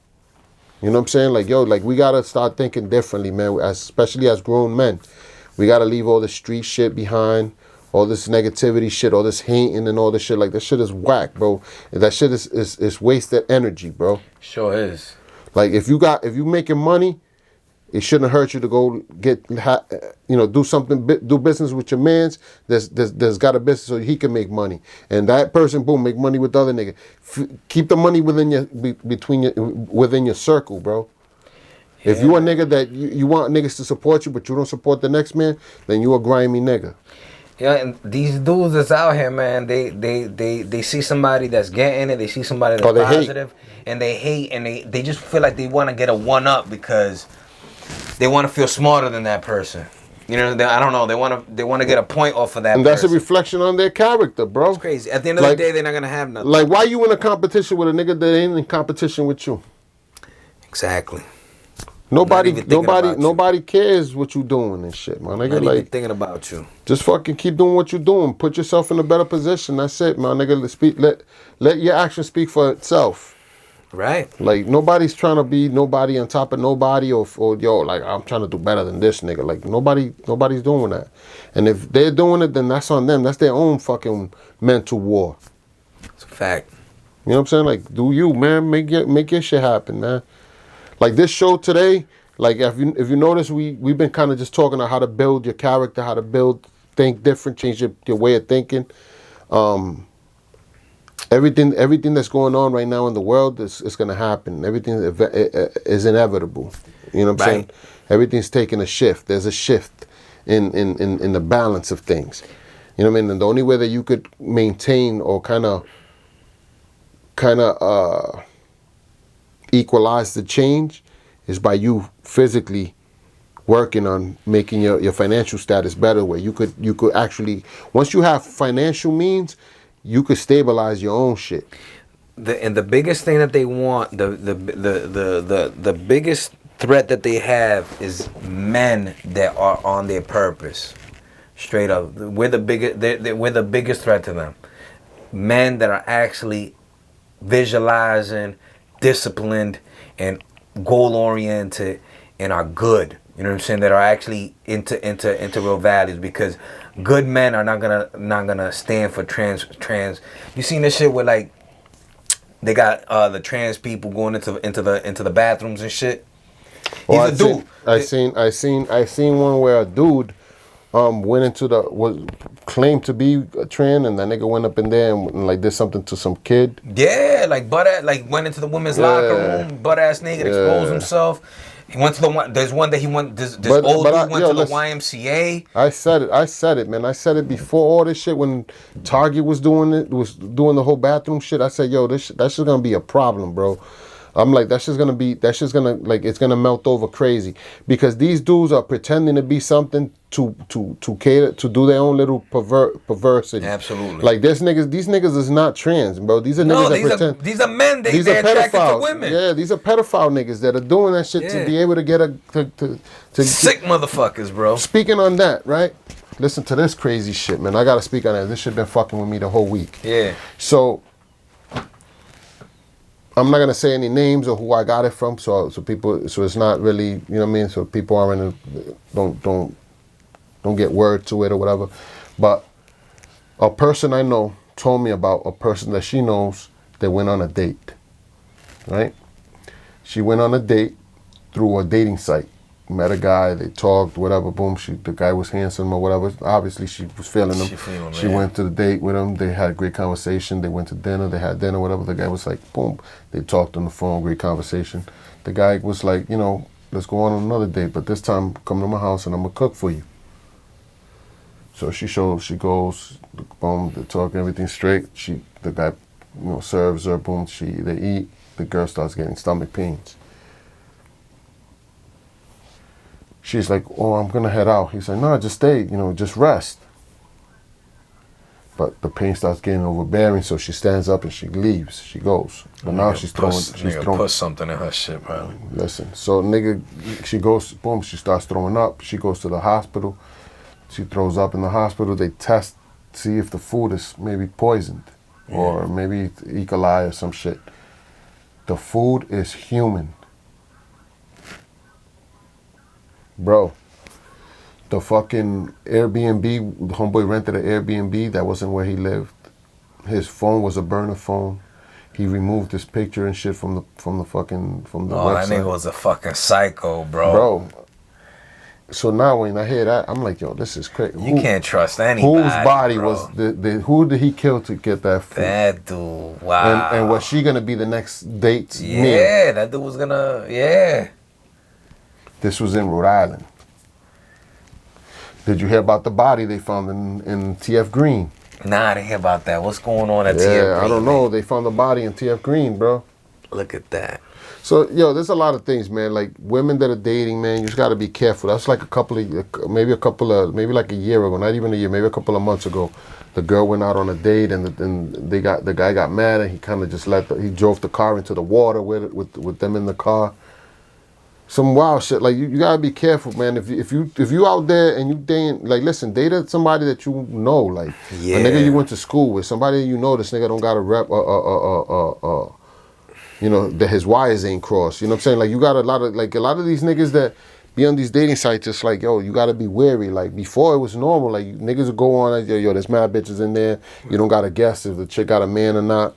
But now it's like all these dudes are like fucking straight weirdos. Like, all the weirdos is on this shit. You got niggas that you date, that a chick will date him, and then the nigga lives in some other country, in some other state, and the nigga's hounding you. He's a stalker. He's like, yo, why you didn't call me? I'm going over there now. And you know, like, yo, you gotta be careful. Like, these niggas are single for a reason. Don't stay away from dudes that are overly. You want dudes that are in touch with their feminine side, and that's what you get when you get guys that are like too emotional, man. You gotta get guys that understand, that are stoic, on the stoic side, man. That, you know what I'm saying? They ain't gonna be wilding out like that, man. I was like, man, that shit was nuts. When she told me that shit, man, that shit been playing in my head all week, bro. Yeah, because, I mean, I'm my hand out there, yeah. I'm like, how can you even tell, like, what the fuck you link, what you dealing with? And you really don't, man. When you analyze it, it's like, damn, you really don't know who the fuck who you talking to. Yo, like. bring it, letting fathers fucking vet the date. You know what I'm saying? Bring that shit back. But this was a grown-ass woman, man. That's another thing. It's like, yo, like, all right, boom. It's like, yo, you went to high school. You knew mad niggas in high school. Holla at them niggas. See old school friends that you think are cute now. She want to go outside of the circle. She not trying to mess with them dudes. Yeah, but that's what I'm saying though. It's like, but now you running the risk of getting with some nigga that's gonna go outside your head, that's gonna fucking beat you over the head with some shit, that's gonna fucking cook you some fucking body. At least, like the dudes that you went to high school, you know people that know them. You know that they not, you know like. You know what they about, man. Yeah. You've been with them niggas all through high school. Of course, niggas go through different situations Phases in life and that shit, creates a yeah. different person. Yeah. But at least you know who that person is. If something happens, you could go to the police department and be like, yo, this nigga did this to me. Right. Because you know who that nigga is. But this situation, like you're dating a nigga, like the women that date a nigga from New York. Like, yo, this nigga lives in New York. In New York, this nigga couldn't get a girl. Fact. New York is easy to get a girl, dog. He couldn't get a girl in New York. He had to come all the way to Rhode Island That's to holler a at you. fact. That is true. That's a red flag in That itself. is a Like, why red this nigga flag. gotta go through mass states to come see a girl? New York is easy to get a girl. New York girls are like the easiest. Bro, thing that's ever, not. too. New York is huge. Yeah. You could get a girl and burn that bridge and go to Brooklyn and burn another bridge. Yeah. You go to Queens and burn another You bridge. can go around the corner, go to another block. What are you talking about? You know what I'm saying? It's just Yeah, like, it's yo, true. like, it's like, yo, you got with a nigga that lives in New Yeah, York that's coming fact. up from New York to come see you in Rhode Island? Yeah. Bro, that's crazy right there. To me, that's nuts. That is wild. That is wild. So That is. it's like, that is so wild. now it's bugged out, right? So it's like, yo, like, I be like, yo, the train of thought behind these people is just bugged out to me. Like, yo, you're gonna date a nigga that lives in fucking Colorado or Detroit or, you know what I'm saying? that Like, shit yo, don't my make nigga, sense. there's no niggas in Rhode Island, there's no nigga in Mass, Facts. Connecticut. Yeah. Even then, that's still weary. Yeah. Like, why that nigga single in Connecticut? Why that nigga single in Massachusetts? Right. Now it makes sense to me. Yeah. This internet thing like messed everything up. Like, Yeah, man, like, this shit's nuts, bro. like, you know, then girls get flown out and shit like that. They get big heads and shit because they got a little body. It's another thing. They might man. get a dumbass. That dude shit's to not fly even him impressive out. no more, man. I mean, there's niggas that still gravitate to that shit, but like that's just not impressive, my nigga. Like, I would never- having a nice body means nothing to me, bro. Like bitches you could get your body done. Like if your bread's right, you could grab a bitch and get her body done. If that, Right.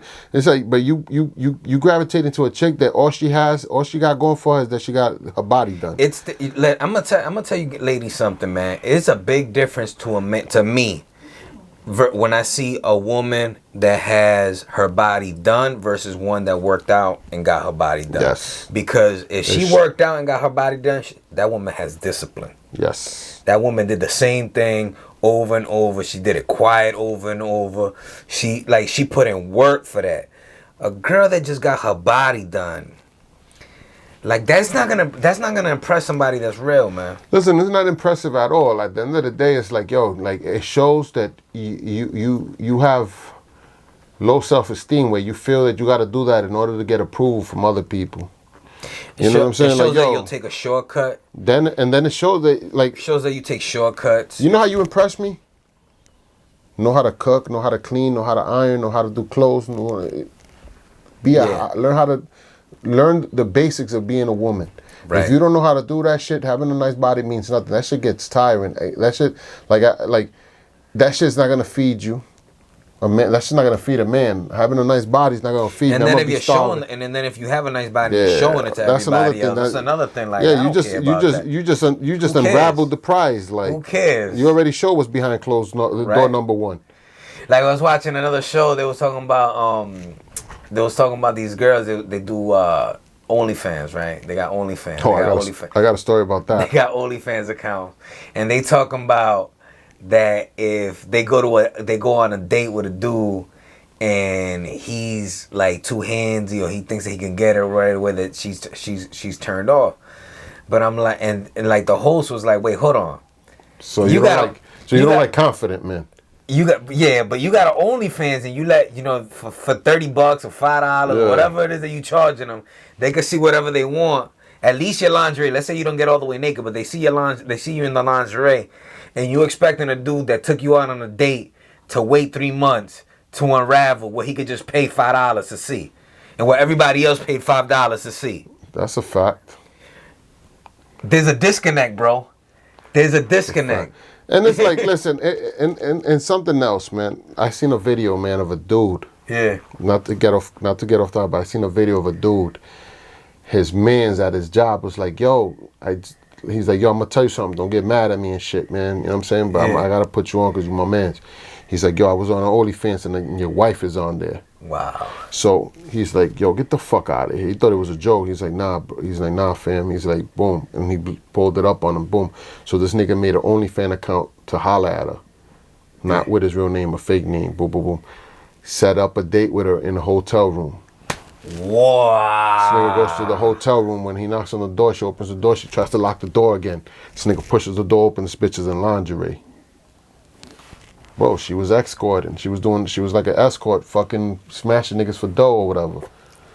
Bro, like, listen, you know, you gotta understand, man. Like, if you met a chick on that time, she's gonna be on that time forever, bro. Oh yeah. No, and it doesn't. People got this misunderstanding that we be like, well, if you got money, then she's not gonna be doing it. Yo, bro, if she was on that time, she's gonna be on that time. Nah. Them chicks be on some shit where they think they look at it as like, I'm making my own money. Yep. They think that's empowerment. Yeah. They think that's empowerment. And they're not gonna switch that off. Like, that's what they've been doing. That's what they used to doing. That's the brainwashing. And that's it. Like, don't, like how the saying says, don't plan to turn a hoe into a housewife. Yeah. That shit it's not gonna happen. Like, you heard about the passport bros. You heard about that? Yes. So like, dudes, they're going to like, you know, Brazil, country, or Thailand or this place. Yeah. They getting their wives over there. Yeah. And like, it makes sense, man, because it's not that those women are necessarily more beautiful than the women that are here, but the mental. The way that they think is... They still think on that, I'm the wife. It's more traditional. Yeah. You can build with a woman like that. That's the thing that women don't understand, is that traditional men, want to be with a woman they can build with. We can build something together. And if you're building something together, it takes a team to do that. And there can only be one captain on the team. Can't be two captains on the team. So if you off having your own career, doing whatever the hell you want to do, and you're not building, you're not a compliment to what he got going on. There can't be two chiefs in one tribe, yo. It doesn't work. It'll never work. And men don't want companionship. There's a difference between companionship and a partnership. That's important. This is a new thing that women want. Women want somebody watch Netflix and shit with them and talk shit and blah, blah, blah. Men don't give a fuck about that shit. Men would rather be quiet. Like, we only talking and watching that bullshit because of you. Listen, it's crazy, but that is a fact. Like, it's nuts, man. It's like, but I think it has to do a lot too with the psyche of a man and the psyche of a woman. Like, they're not psyche, just the way they think, their way of thinking. Different, yeah. Like, there was a meme where there's a guy laying in bed and there's a girl laying in bed next to him, and she's looking at him and he's looking at the ceiling, and she's saying, oh my God, I think he doesn't like me because of this and this and that. And that nigga's looking at a fly that's on the ceiling. He was like, I wonder how that fly is staying there without falling. And that's how we are, bro.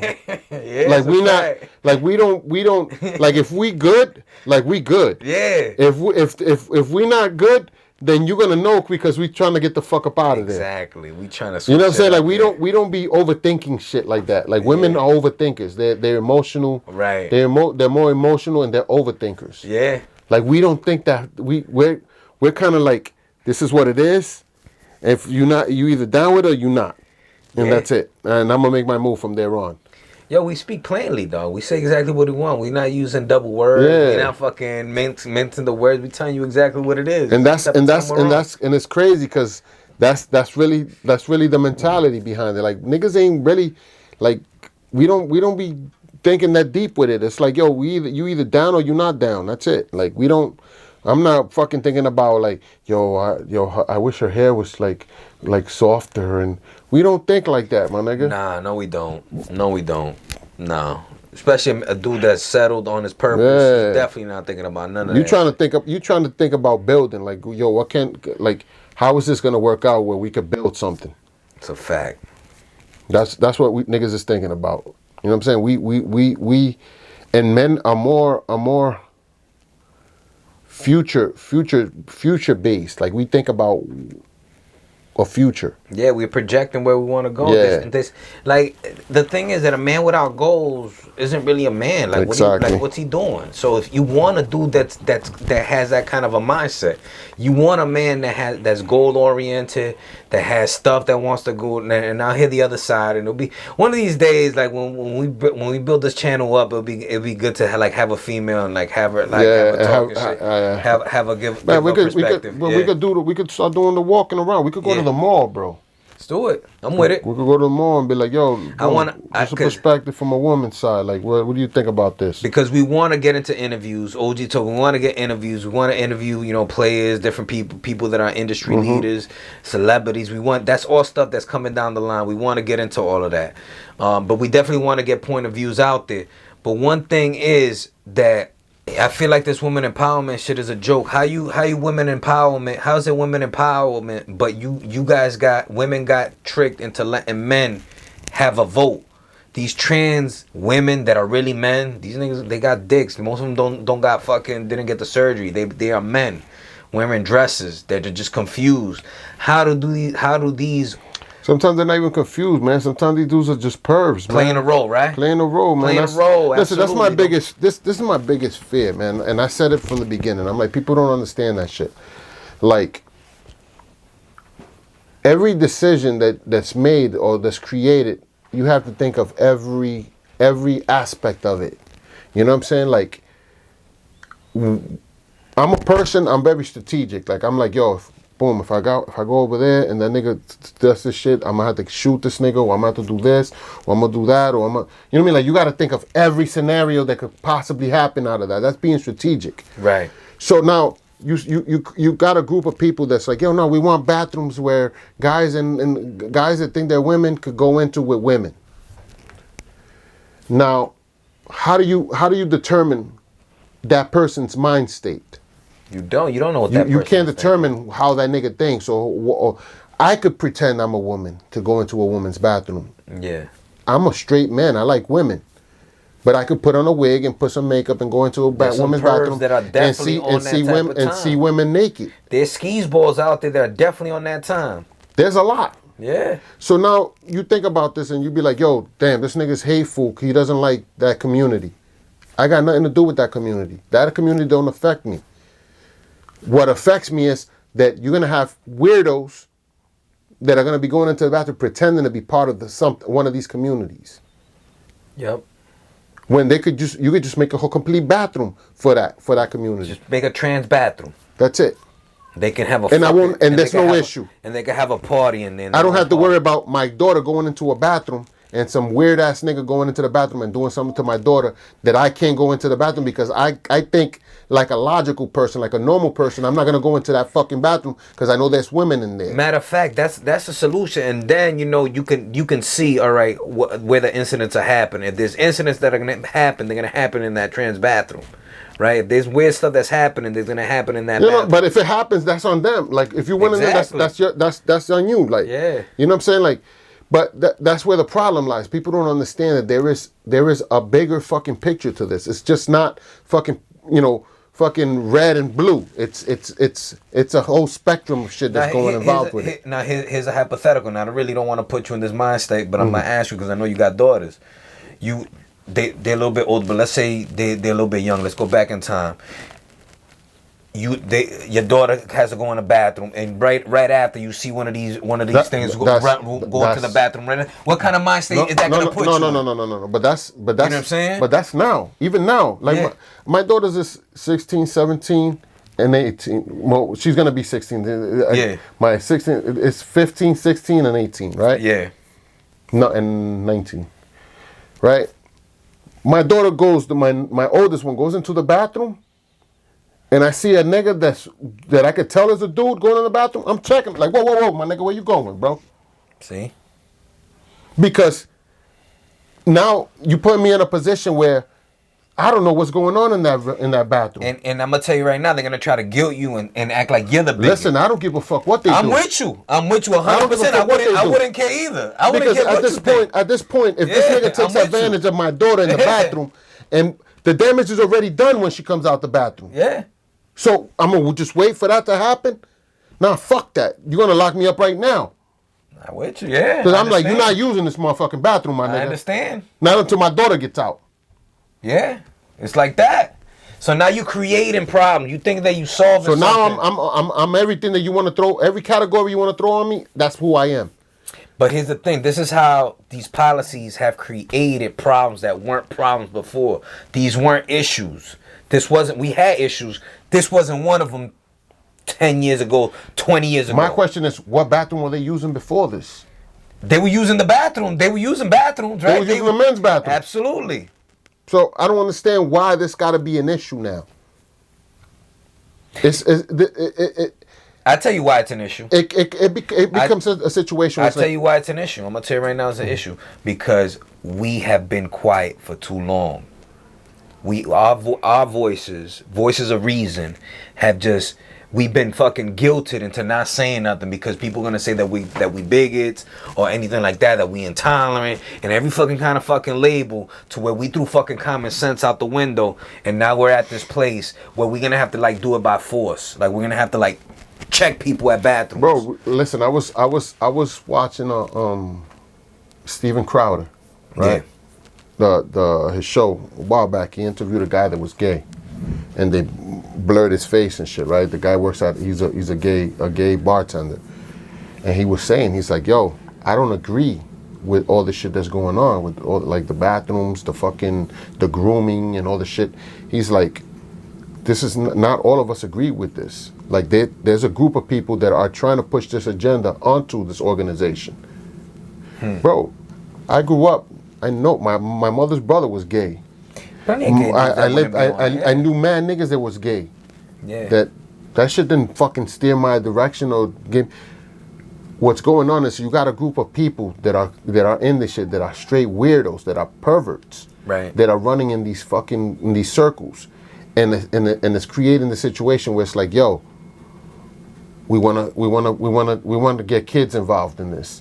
Like the groomers, like the niggas that Project Veritas found, showing kids how to use a butt plug. Wow, shit. So now you think about this shit, you be like, yo, when you make a stance of this, you're automatically thrown under he's homophobic. Right. Bro, there's been homosexuality since the days of Jesus, bro. Forever. You know what I'm saying? Gay people like forever. we used to listen to Boy George. We used to listen to fucking George Michaels.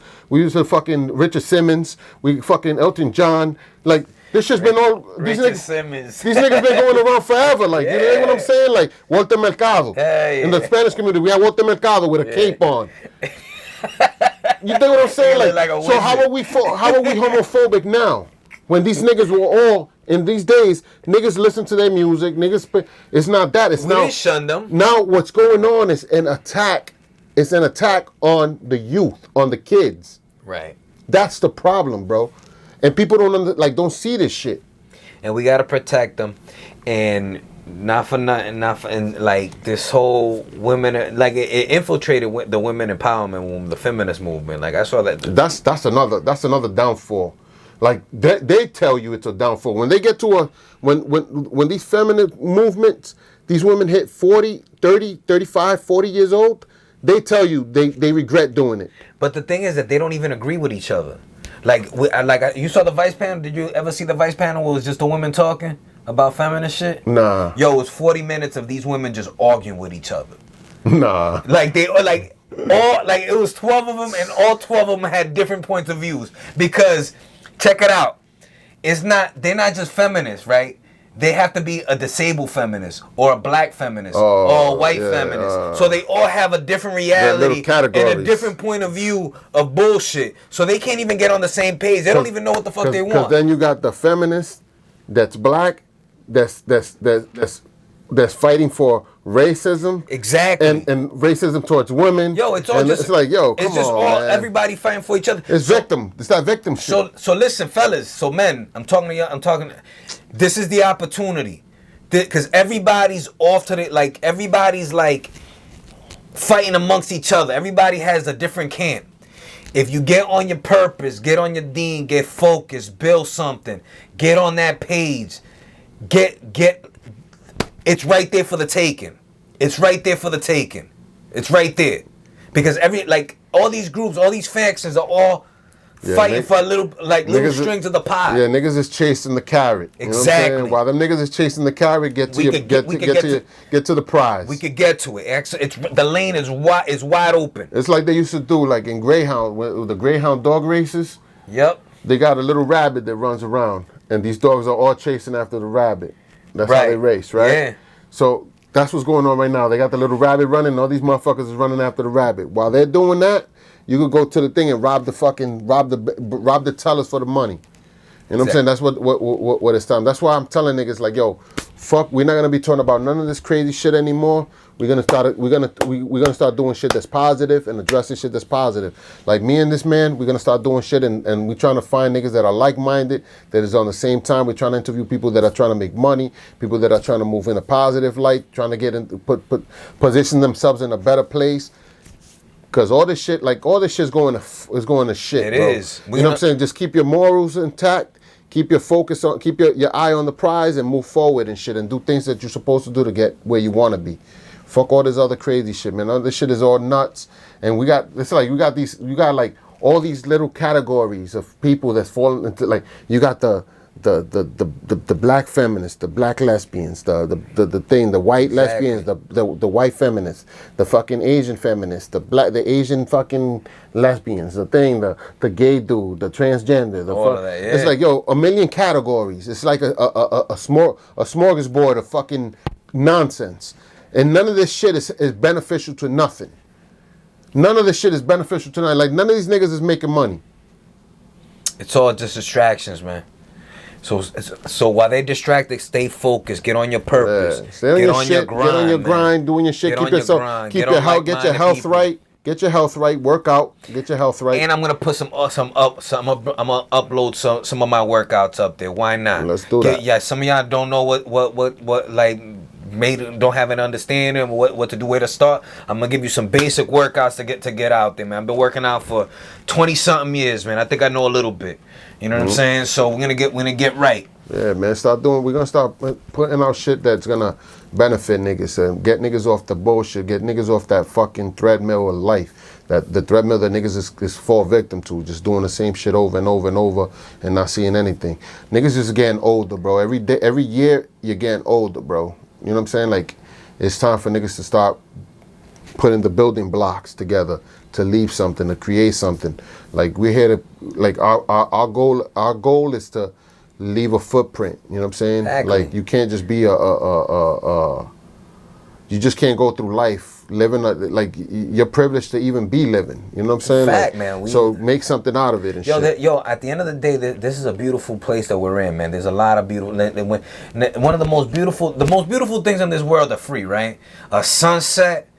Yo, you can't, like, Van Gogh couldn't paint a better picture. Like, the best artist in the world couldn't paint what a beautiful sunset looks like. You go to, like, Lincoln Woods, or you go to, like, the beach and watch the sunset go down, man. That shit is invaluable. The state that it puts you in, man. The energy that you take in, grounding yourself. Hey, every once in a while, man, take off your shoes and walk in the grass, or go into the beach and let the water hit your feet, man. It does wonders for you. It does wonders for you, man. It's another thing, man. Like, in order for you to be able to enjoy these things, because that's another thing. We live a lifestyle that's very hectic. We work a lot. We fucking eat fast food because we don't have time to go home and actually cook a meal. So you eat a lot of junk shit, a lot of garbage that's not good for you. You know what I'm saying? And in order for you to enjoy these things, you have to work on building your financial stability. You got to work on how to make money, how to balance your money, how to use your money wisely, so that you don't have to work as much, so that you could enjoy the things that like, our life is not made to be on a daily grind like we live.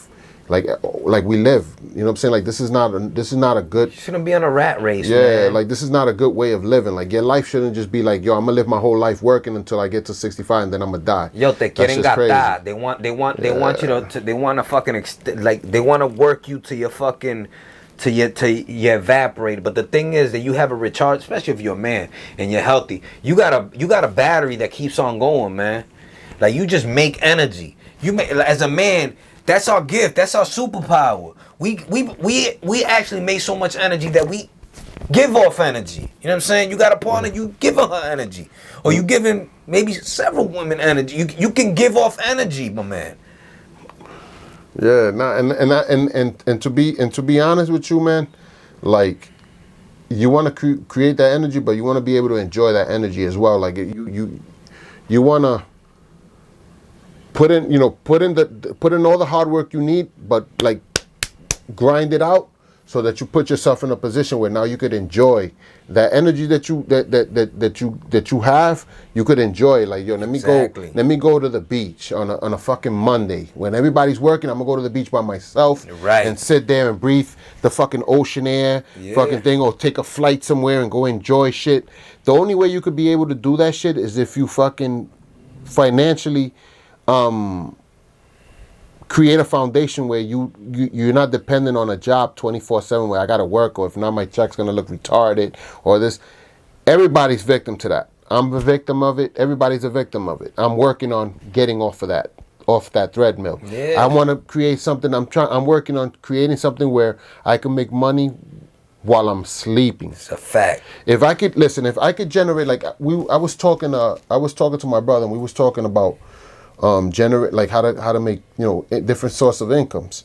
'Cause my brother's a barber. He's like, yo, I'm gonna sell my barber shop, yo, cause I'm tired of just being every day in the same fucking spot, the same people. He's like, I'm gonna just buy a van and make it like an upscale barber shop inside where I could just go cut niggas' hair wherever they are. Like I could go to Wall Street, park somewhere, and just be cutting Wall Street niggas' hair. Post up. Not? But he charges like $150 a haircut now. Okay, yeah, he's on some. No, that's what he's been getting for a while. Yeah, he's got like an upscale barbershop in New York where the hot towel, the exfoliate skin, the shit. Like he's doing like it's called a gentleman's club. There you go. So he's like, yo, but I'm tired of it. You know what I'm saying? Like I'm tired. Like it's like repetitive. Like I'm tired of just doing the same shit. So I need like a change of scenery and all this shit. So I'm thinking of selling the barbershop, selling it to one of my partners, and fucking buying a van and doing this shit, but on the go, where I could go anywhere and boom and bling, and I'm not a slave to the shit. So he's playing the stock market. So we was talking about if you could find a way of generating enough passive income, like let's say you sit down and you budget yourself, like, yo, I gotta pay my cell phone every month, I gotta pay my car every month, I gotta pay my insurance every month, I gotta pay my rent every month, and you calculate it, yo, okay, I need $3,000 a month to cover all these expenses. Now you could buy stocks, right?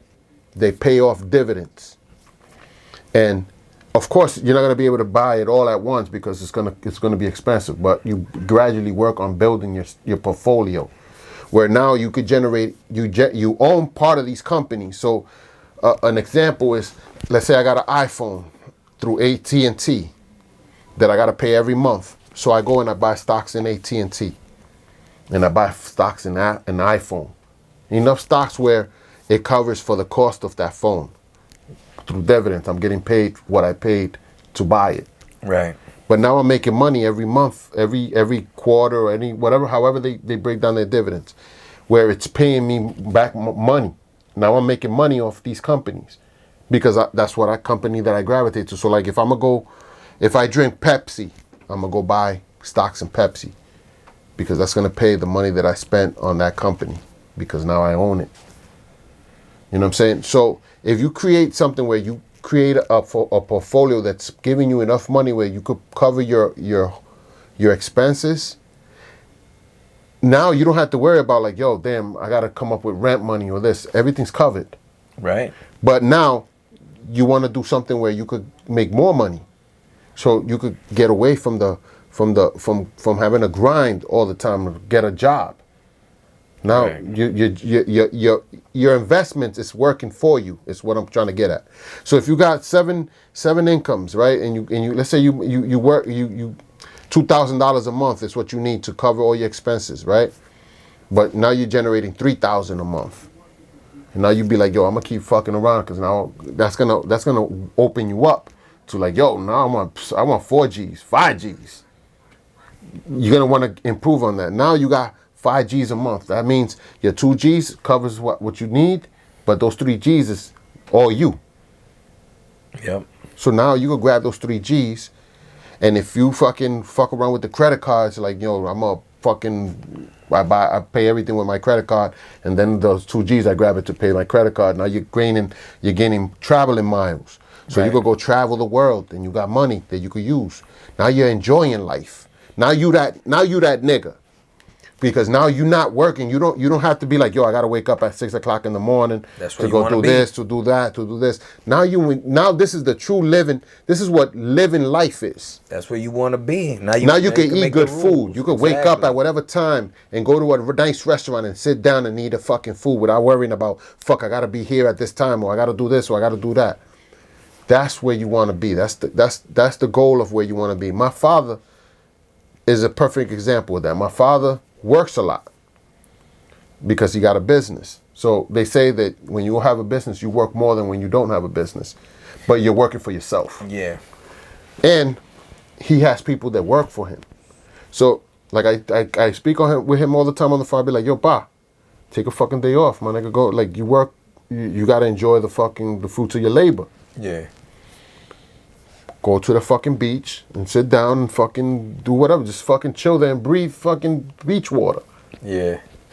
You know what I'm saying? Like, you gotta live your life, bro. Like, we're not meant to be on a grind all the time, bro. It's a fact. No, we're not. So in order for you to get to where you want to be, you gotta fucking work to get to where you want to be, where you need to be, financially. Where shit is making the money is working for you.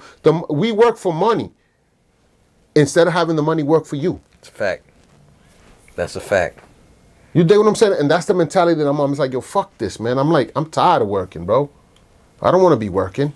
Right. And then it's like you work your whole life for a company, and shit gets slow. They lay you off. Now you fucked up. You're drowning in debt because you never planned ahead on some more. Yo, I gotta create something that can make me money. So now you fucked up. Now I gotta go get a job, or you gotta do some dumb shit, get a bullshit job because it's something you could get real quick. Now I gotta go work at McDonald's or do some dumb shit. You know what I'm saying? Because you never really created a foundation that could back your living. So these are important things that niggas need to think about. Like, yo, like, boom, yo, I gotta invest. I gotta start buying stocks. Invest in stocks. Buy this, buy that, buy this. Yo, what niggas wear in the hood? Niggas like wearing Timberlands. Buy stocks and Timberlands. Yo, develop a skill. Develop a skill. You know what I mean? And these are things that you wanna create something that you don't have to be doing it. Right. Create something that's automated, with something where you don't have to be there 24/7.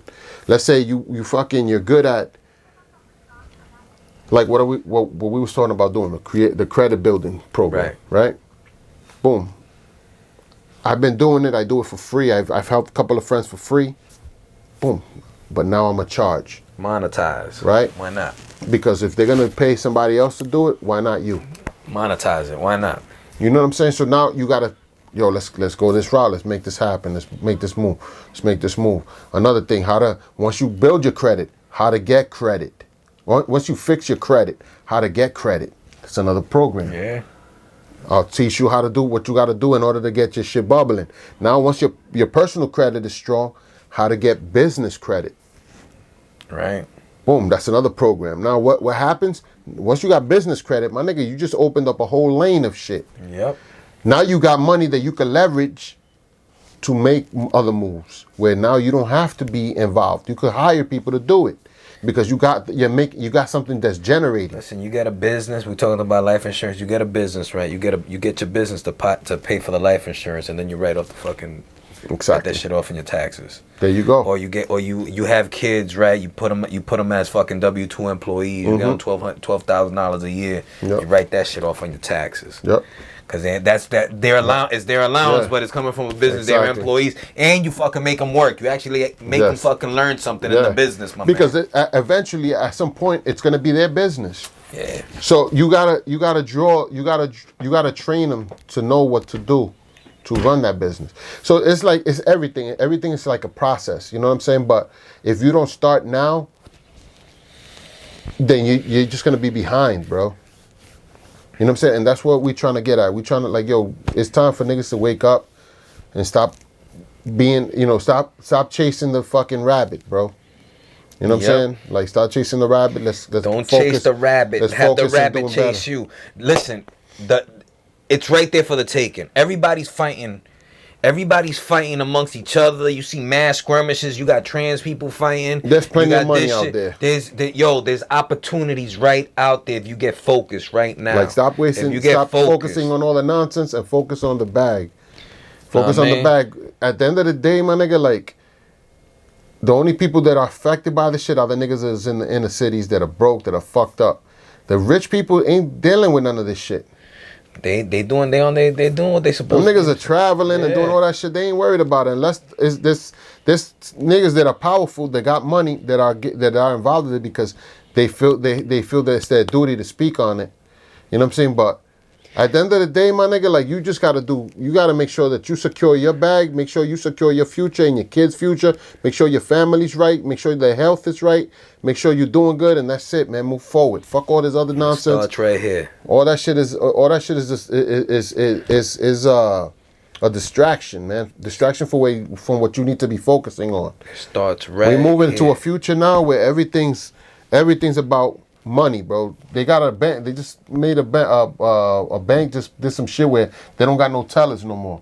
It's an office and they got little pods and you go in and it's a computer and you tell it, boy, I'm here to get I want to get some money out of my checking or out of my this, or I want to get a debit card replaced, and they do the shit through a automated shit. One day, your whole existence is gonna be dictated by a machine if you're not careful. Listen, a machine is gonna be telling you. You're gonna be a slave to the machine. The machine is gonna be telling you what to do, and the machine's just gonna shut you down because the machine don't got no fucking feelings. Yep.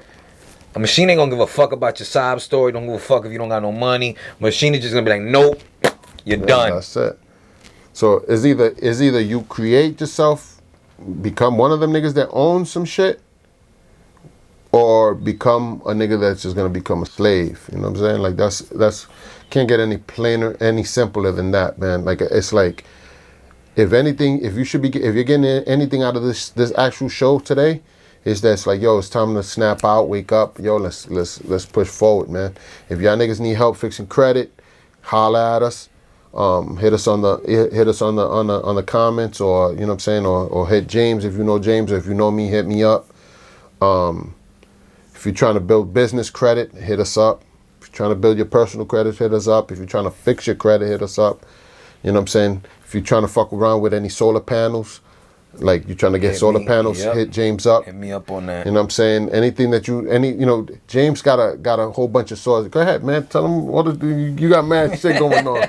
So hit them niggas up, man. We on the green energy solar panel, so you know what I'm saying. So you have to be energy independent at this point, because the grid is just going up and up and up and up. If you on Rhode Island Energy, everywhere it's going to be booming. Oh, that's crazy. That's the wave, man. It's the wave. Electric cars is changing everything, man. If you're trying to get on the wave, then you need to fuck around with solar energy, with solar energy, man. Just to start there, but there's different things, man. I want to, we get into geothermal, we get into wind energy, we get into everything, man. Hydro energy, all kind of things. There's all kind of means.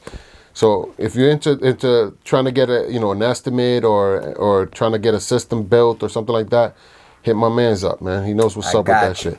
You know what I'm saying? On that one. And he's into other things. He's being fucking bashful and shit. Yeah. But we're gonna put up a whole bunch of content. I'm gonna put up a whole bunch of fucking physical fitness stuff. Exactly. I'm into yoga, so I'm gonna put up a routine that I got. That too. I got a good routine that opens up the chakras. I wanna gets fuck them with aligned and stuff, but it's not too crazy. It's not gonna have you looking crazy. You're not gonna be compromised, nothing like that. Something you can do by yourself, because sometimes it gets weird going into yoga studios. You go into yoga. I've been to plenty of yoga studios, and there's nothing but women in there. And like, obviously, I like women, but I feel like that's their space. Yeah, it also not only that, it creates an uncomfortable atmosphere for certain women. It also creates an uncomfortable atmosphere for men that are actually trying to go in there to do the right thing, because you're automatically being judged as like you're just going in there to be checking women out. Exactly. So it's kind of something that's a little like if you're gonna do it, there's something you should probably practice amongst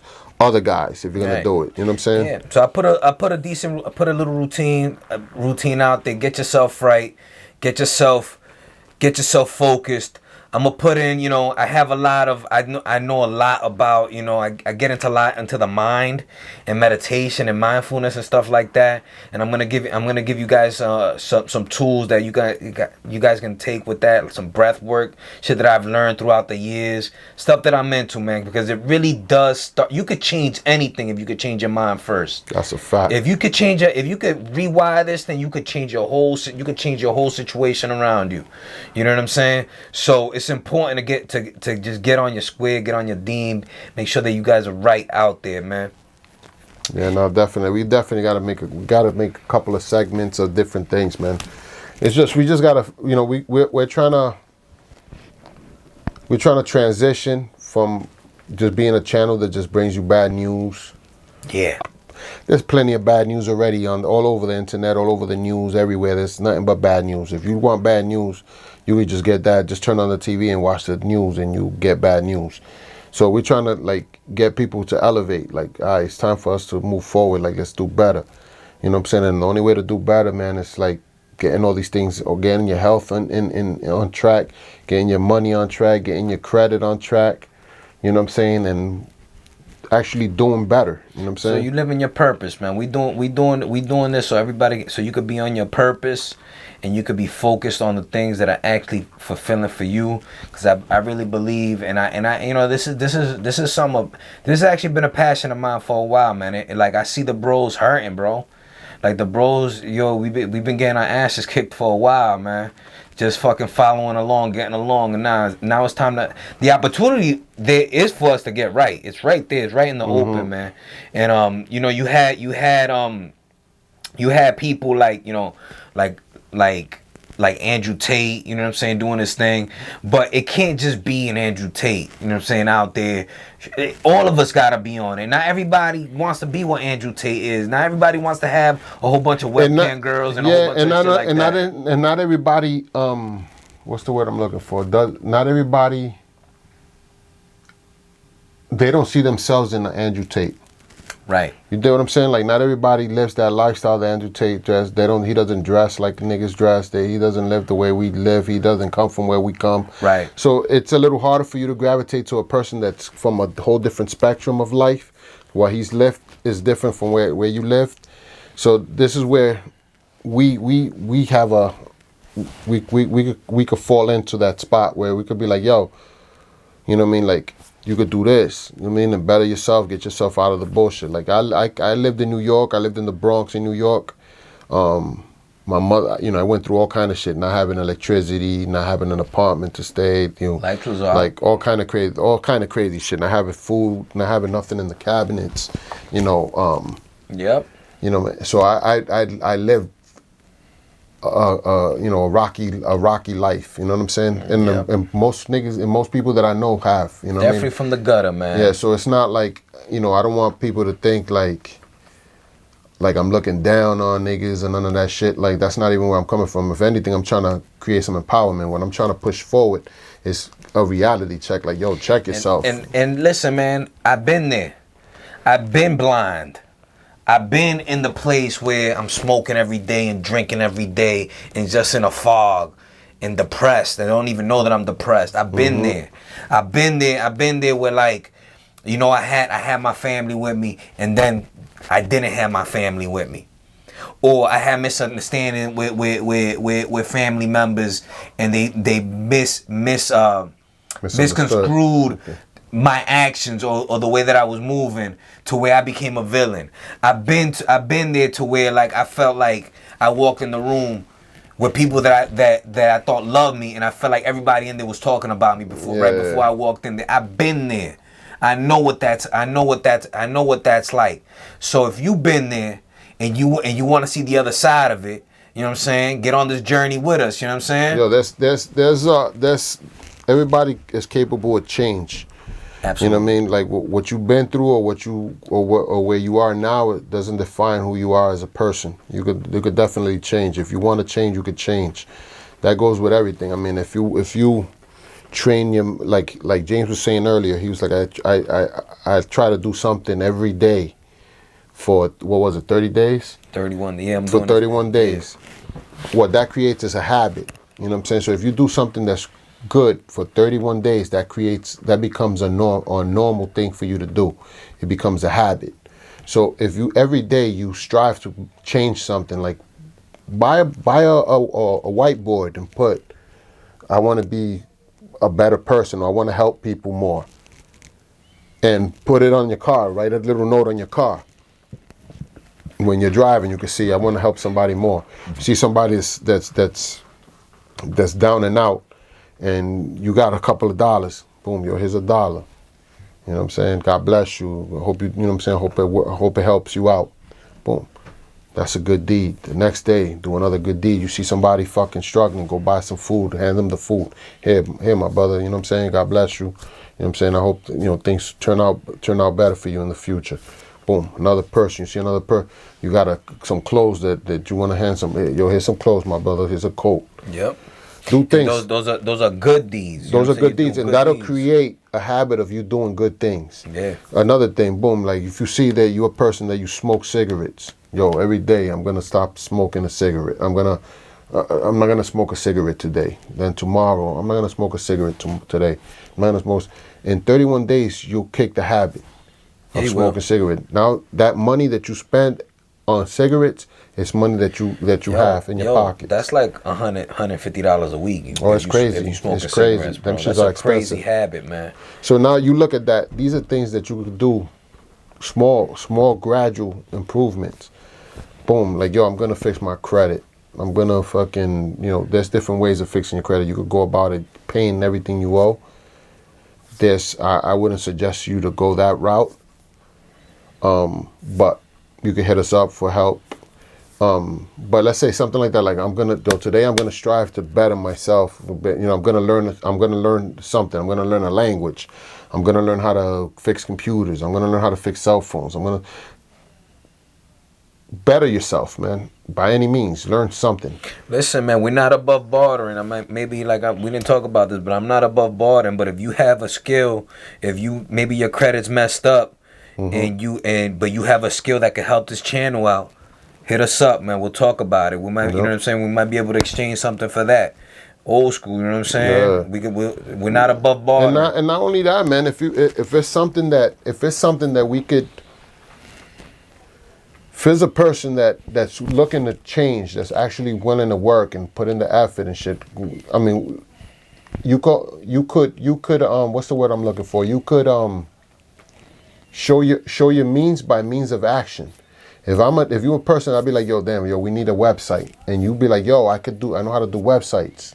Boom, niggas will pay you for it, and boom, and I'll end up calling you for something else. You know what I'm saying? And we'll keep you busy. And if I see that you consistent with it, fuck, man, I'll be like, yo, come on, man, let's put this nigga down with it. Exactly. You know what I'm saying? And we could all get money, because we trying to build something where we trying to get a group of people that's like-minded. That's it. You know what I'm saying? If everybody thinks the same way and everybody's vision is the same way, you might have a vision of like, yo, I want to own a restaurant.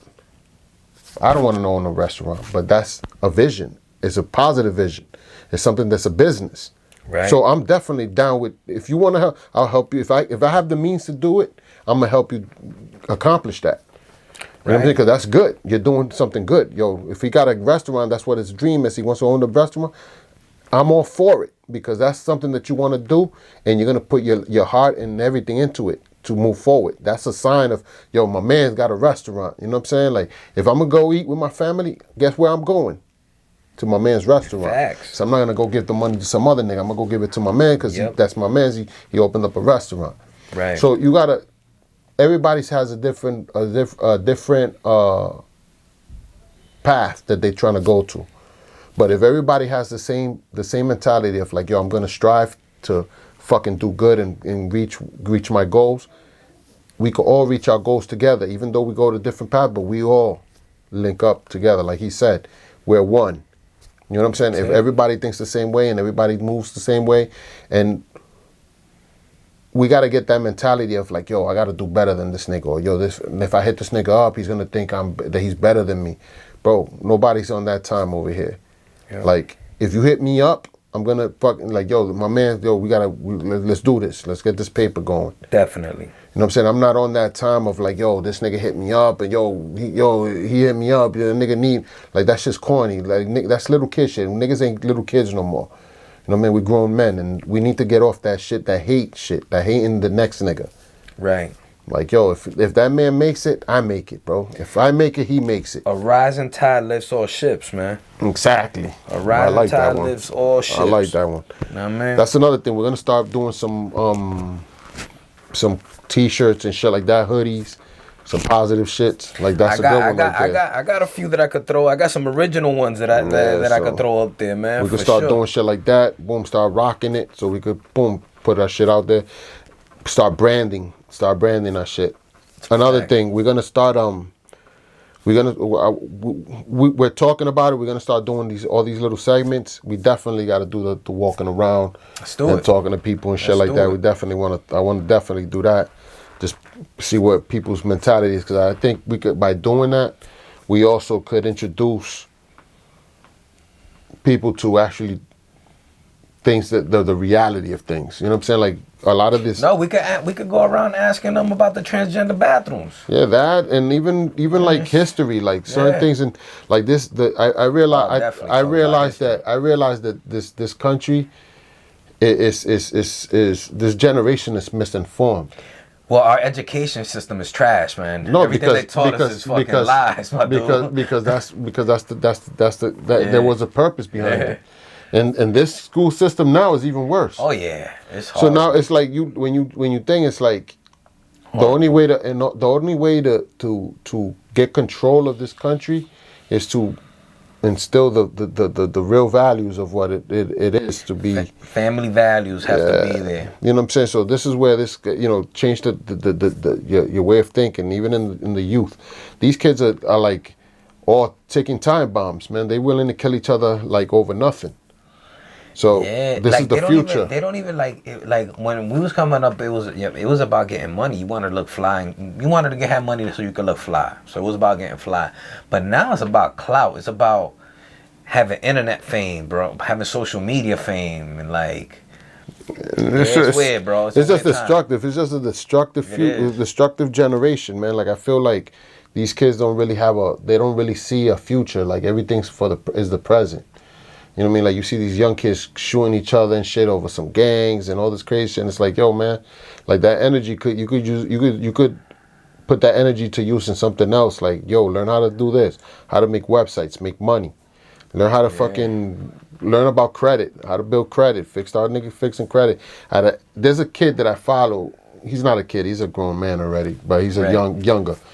I say kid because he's way younger than I am. His name is Hood Rich Credit. Okay. Kid got his shit together. Like, he be on some telling niggas how to fix their credit, how to get credit. You know what I'm saying? Like, young kid, you know what I'm saying? Like, from Florida. Sells apparel and shit. You know what I mean? Like, I see that shit, I be like, damn, that's what's up. Like, this dude's got his head on the shoulder. He tells you how to make money with credit, how to run the bag. How he says, he's like, yo, I'm gonna teach you how to run the bag. You know what I'm saying? Off the credit. Yeah. You know what I'm saying? Young kid already thinking like a boss. It's a beautiful thing, man. You know what I mean? So when you see shit like that, it gives you life. Like, word. Like, there's still some real shit out there. You know what I'm saying? Brewing. But like, I see a lot of these kids, man. They don't give a fuck, man. They don't care about nothing, man. Nah. These dudes don't give a shit about nothing. Like, they're expendable. You know what I'm saying? Like, yo, if I die, I die. It is what it is. Boom. Yeah. But my homie, the cuz or whatever it is, like, that's how these niggas be on that time. Like they don't care, man. And it's because we're not instilling nothing. Like, even parents, like, a lot of these parents don't instill nothing. Like, these motherfuckers be in the street all day. Like, yo, why you ain't home? You know what I'm saying? Like, yo, you read a book, you doing like there's none of that shit goes on. Like the parents just want these niggas out. Nah. Like this shit is just nuts, man. It's just out of control. Well, now we're like 2 and 3 generations of like teen pregnancies and shit like that, and you know, That's and another super thing. vaccinated. Like most of these kids are on the spectrum. Like a lot of these motherfuckers that you see in the streets, they're on the spectrum, bro.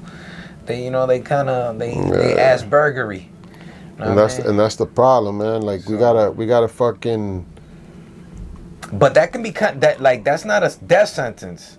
Yeah. Like that can be regulated through exercise and diet. Believe me, a lot. But like you can fix that. You can fix that shit through exercise and diet. And education, man. Yeah, like and like education, teach niggas how to absolutely. think different. Teach niggas that there's other lanes, other roads, other paths. Now you don't gotta be a street nigga all the time. Right. It's a fact. You know what I'm saying? Like, yo, learn how to fucking finagle money. Yo, I'm gonna be a money nigga. Yeah. Like when I was a kid, niggas used to be like, I looked up to the nigga that was getting money. Like, It's a fact. like, yo, I want to be that nigga right there with the ilk whip, with the big ass rims and the music, and you know what I'm saying? Like, that shit don't even exist no more. Now everybody's a gangster, everybody's a thug. And that shit don't bring And a no shooter, money. everybody's a shooter, and that shit don't. There's a grim end to that. Like, Yep. you either get deaded or you end up in jail with a whole bunch of dudes. You can forget about women, cause there ain't no women in there. Like who looks forward to going to jail, dog? To being around a bunch of dudes all day, That shit dude. ain't, Like the thing, I don't think these kids even think that far, bro. Like, who looks forward to that, man? I don't think these niggas even think that far, man. Like, I mean, you see these rappers, like, you got this fucking YSL and Tekashi and the fucking the Treyway and all this shit. Like, you see what's going on. Like, they either die or they go in jail. They get hit with the RICO. They get bagged up for mad years. Yeah. Them niggas ain't gonna see no girls for like the rest of their life after that. Half of the ones that are super famous, you know, the ones that are fugazi because they like their music is borderline trash, but they still famous. Meek Mills, Tekashi, them dudes like that. You know that they had to do something fugazi to be in that position, dog. Cause why is they at the forefront? Man, it's just nuts. Yeah. They're in the forefront because they fit the agenda. Their music is, yo, like, let's make the music that keeps these niggas destructive.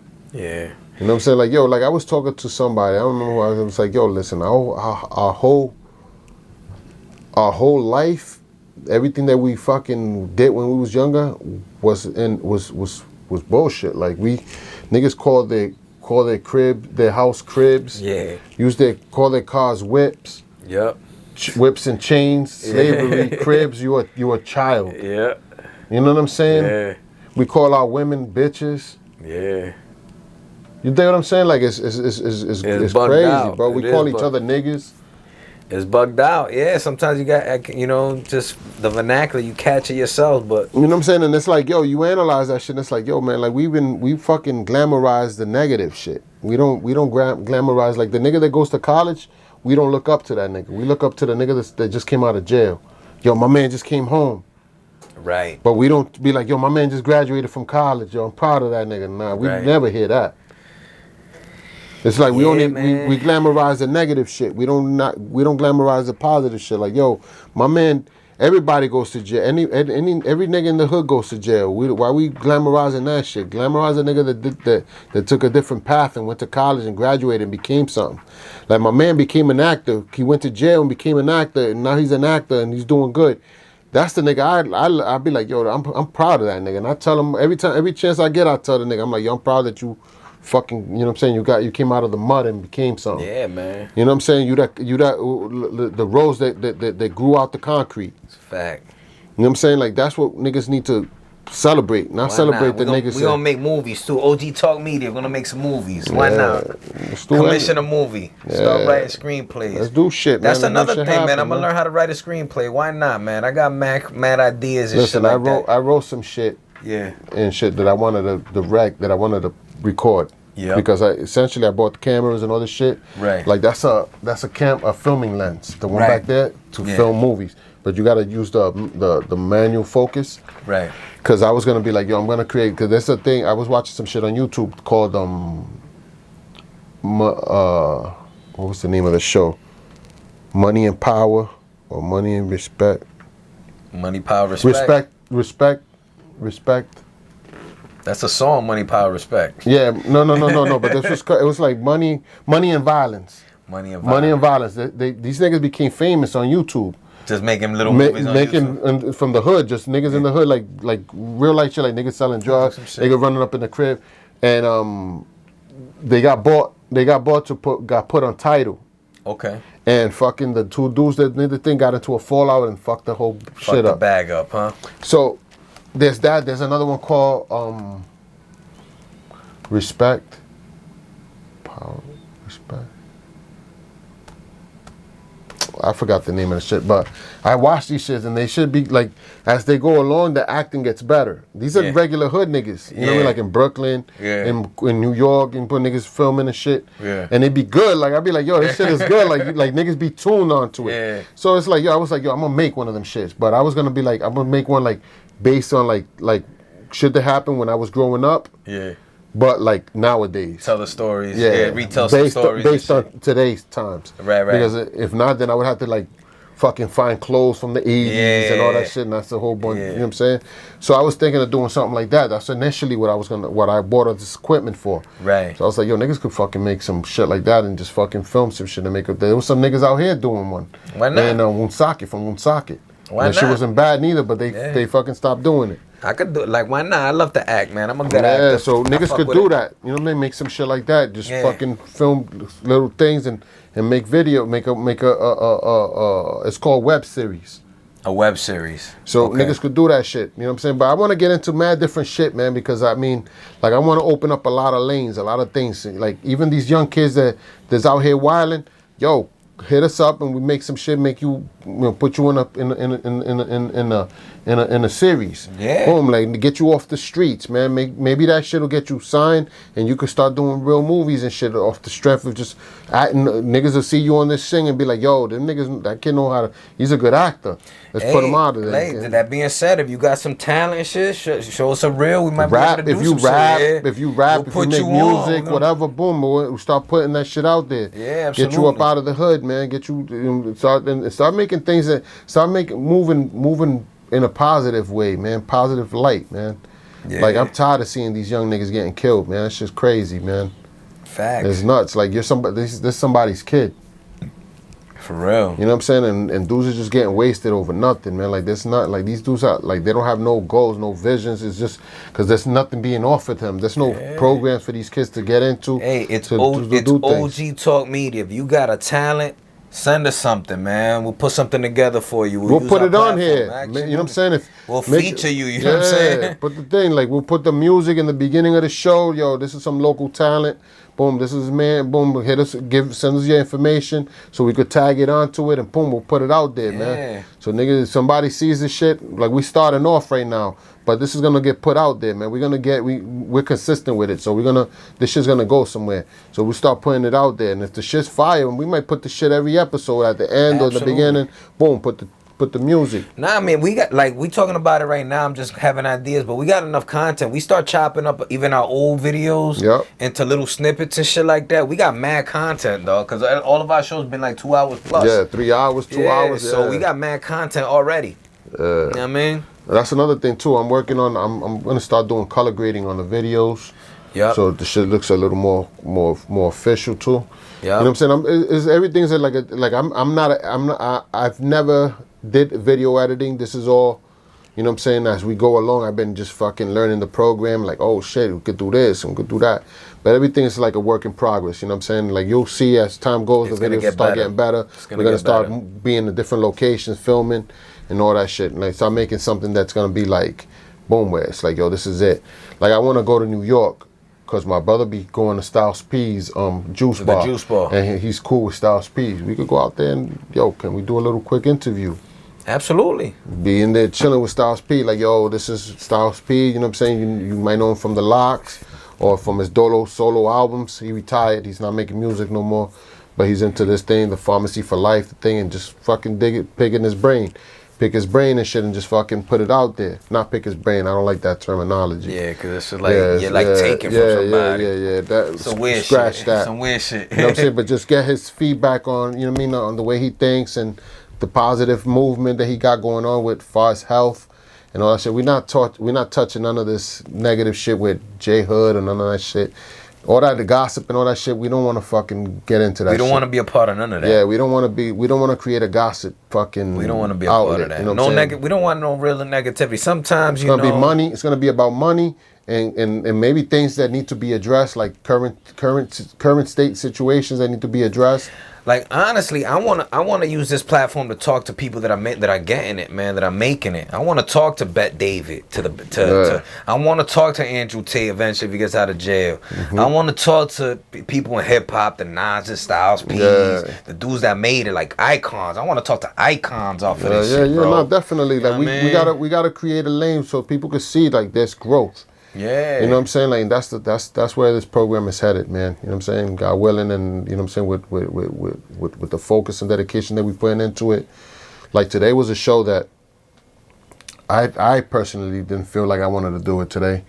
And I was kind of like, I hit you up. Yeah. And I was just like, I hope this nigga hit me up. Yeah. Because then I'll be like, word, let's make it happen. You know something, man? I am committed. One thing about me is that I'm committed to showing up. Yeah. It might not I'm committed to do it, man. Like listen, I'm gonna tell you, I'm on a thing as personal. Like I'm on a personal challenge. Yeah. Of I gotta fucking get shit done. Yeah. You know what I'm saying? Like I go against what my body tells me to against what my body wants to do. Yep. Like my body's like, yo, I don't wanna get let's stay in bed. I'd be like, nah, fuck that. I'm getting out of bed and shit. And I'm gonna go take a fucking shower and get my shit together. Then we're good, because that's what it takes, right? Like I got visions, I got goals that I'm trying to get to, and sleeping all day is not gonna get me there. Fucking hanging out and doing bullshit or wasting my time on shit that don't make no sense, it's not gonna get me there. And not letting negativity. Nobody's gonna take me off of it. Like I don't care what happened. Like I could like some bullshit happened to me this week that if it would have been a year ago, I wouldn't be sitting here today. Yeah. So to me, I count it as a victory that I'm even here, that I even showed up, because I know that there's a difference in me today than it was last year at this time. It's to the point, bro. Like it's funny that you said that, right? I was thinking, and I'm like, yo, the only thing that comes to my mind when shit like the other day I was in traffic and I fucking turned and got in lane. This lady was like, beep, like tell him, and I just started laughing, bro. I'm just like, yo, this lady's bugging. Like I'm like, yo, I'm literally right in front of you. Like there's nothing but traffic. Like you was just gonna be in front of me. Like you know what I'm saying? But I'm like, before I would have been like, yo, fuck you, bitch. And I'm like, yo, why stoop to that level? Like like why am I gonna let this chick throw my energy off? Facts.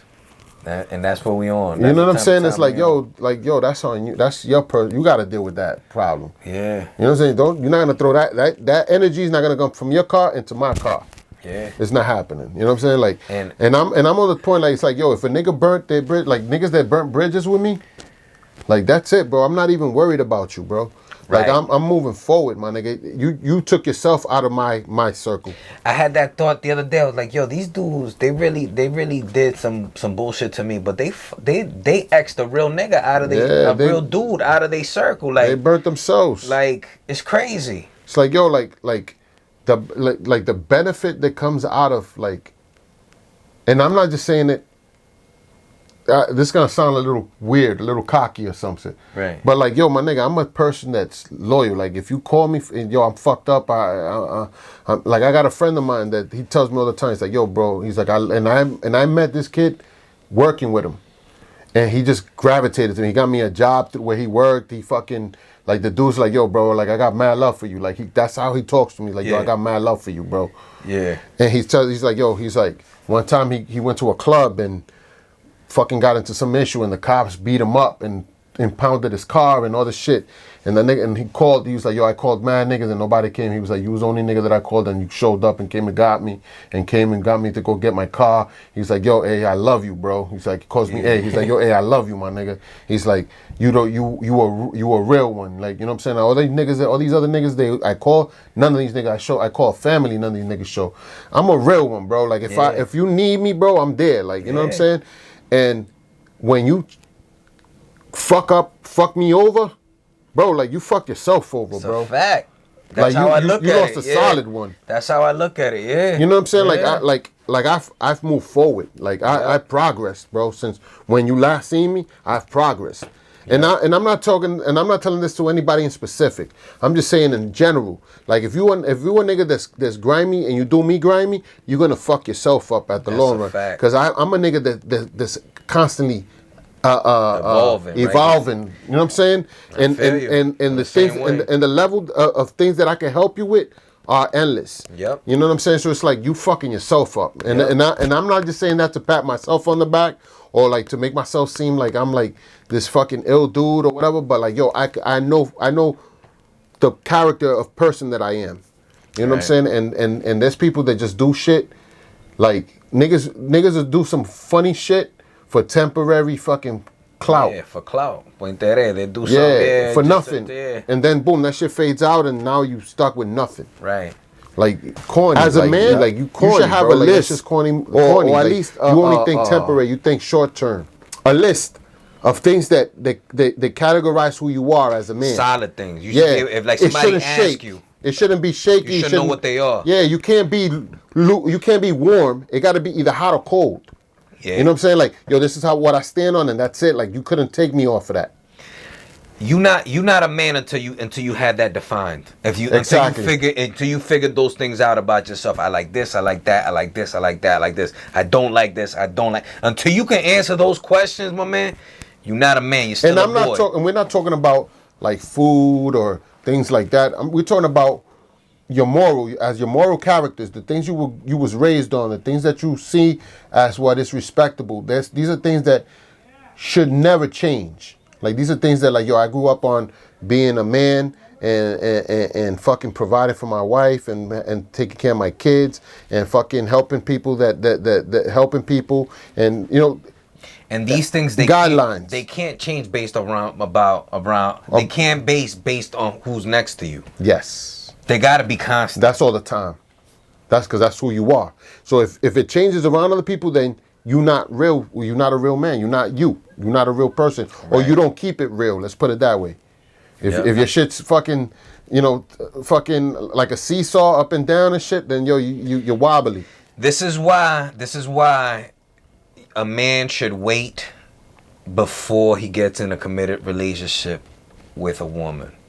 He should wait to have these things figured out, because if he's figuring those things out while he's with a woman, he's evolving while he's with a woman, them things might change, and the woman is still gonna think that, because a woman figures that shit. Women tend to figure that shit out early, bro. Not only that, a woman gets with you based on that. Yeah, who you are. Yeah. So if you're fucking wobbling all over the place, then you become an unknown.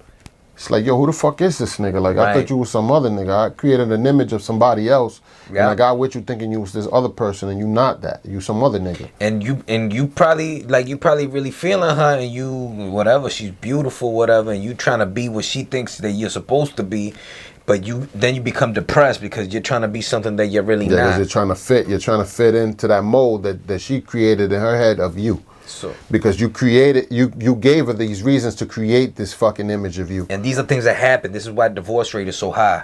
This is why we have like a 60-70% divorce rate. Is because of this very reason that we're talking about right now. This is the shit that happens. And know your power, know your strength, and know your weaknesses, man. It's okay. Everybody got weaknesses. Know your weaknesses. If you know that you a nigga that you burn money, you fuck up the money, and you don't pay shit when you pay, and you got a partner that's good with managing the money, give her the fucking money to pay the things you gotta pay, man. Absolutely. You know what I'm saying? Like, don't feel that because you're a man you gotta fucking have full control of everything. You're creating a partnership. So if you a nigga that's like you a fraud, yo, I know if I grab this door, I'm gonna go to the fucking casino and burn it and fuck all this shit up. There's niggas that's like that, you know what I'm saying? Like I'm laughing because I seen a video the other day, some dude in Vegas. Some other dude got him recorded in the hallway, and this dude is in the hallway, like on his back, looking up at the ceiling, crying. I lost everything. Yo, I don't want to laugh, but yo. I feel, No, but like he put himself in that situation. Yeah, like, man, and that's the thing. Like that's an addiction, man. Yeah, you know what I'm saying? If you're a nigga that gambles, you know what I mean. That's probably one thing something that you should work on. Like what we was mentioning, the 31 days of following. Yo, I'm not gonna gamble. I'm not gonna gamble anything. Then the next day, I'm not gonna gamble. Until you got 31 days. Then 31 days, that shit'll be over. You know what I mean? Because you'll create a habit of not fucking gambling with your money. You know what I mean? And it's like you gotta create an ability to transform the things that you don't like about yourself. You know what I'm saying? Like an example, like I'm a person that I used to like to smoke weed. You know what I'm saying? I used to like to smoke, boom, and be making little jokes and shit like that. But then I realized that when I smoke weed, I get slow.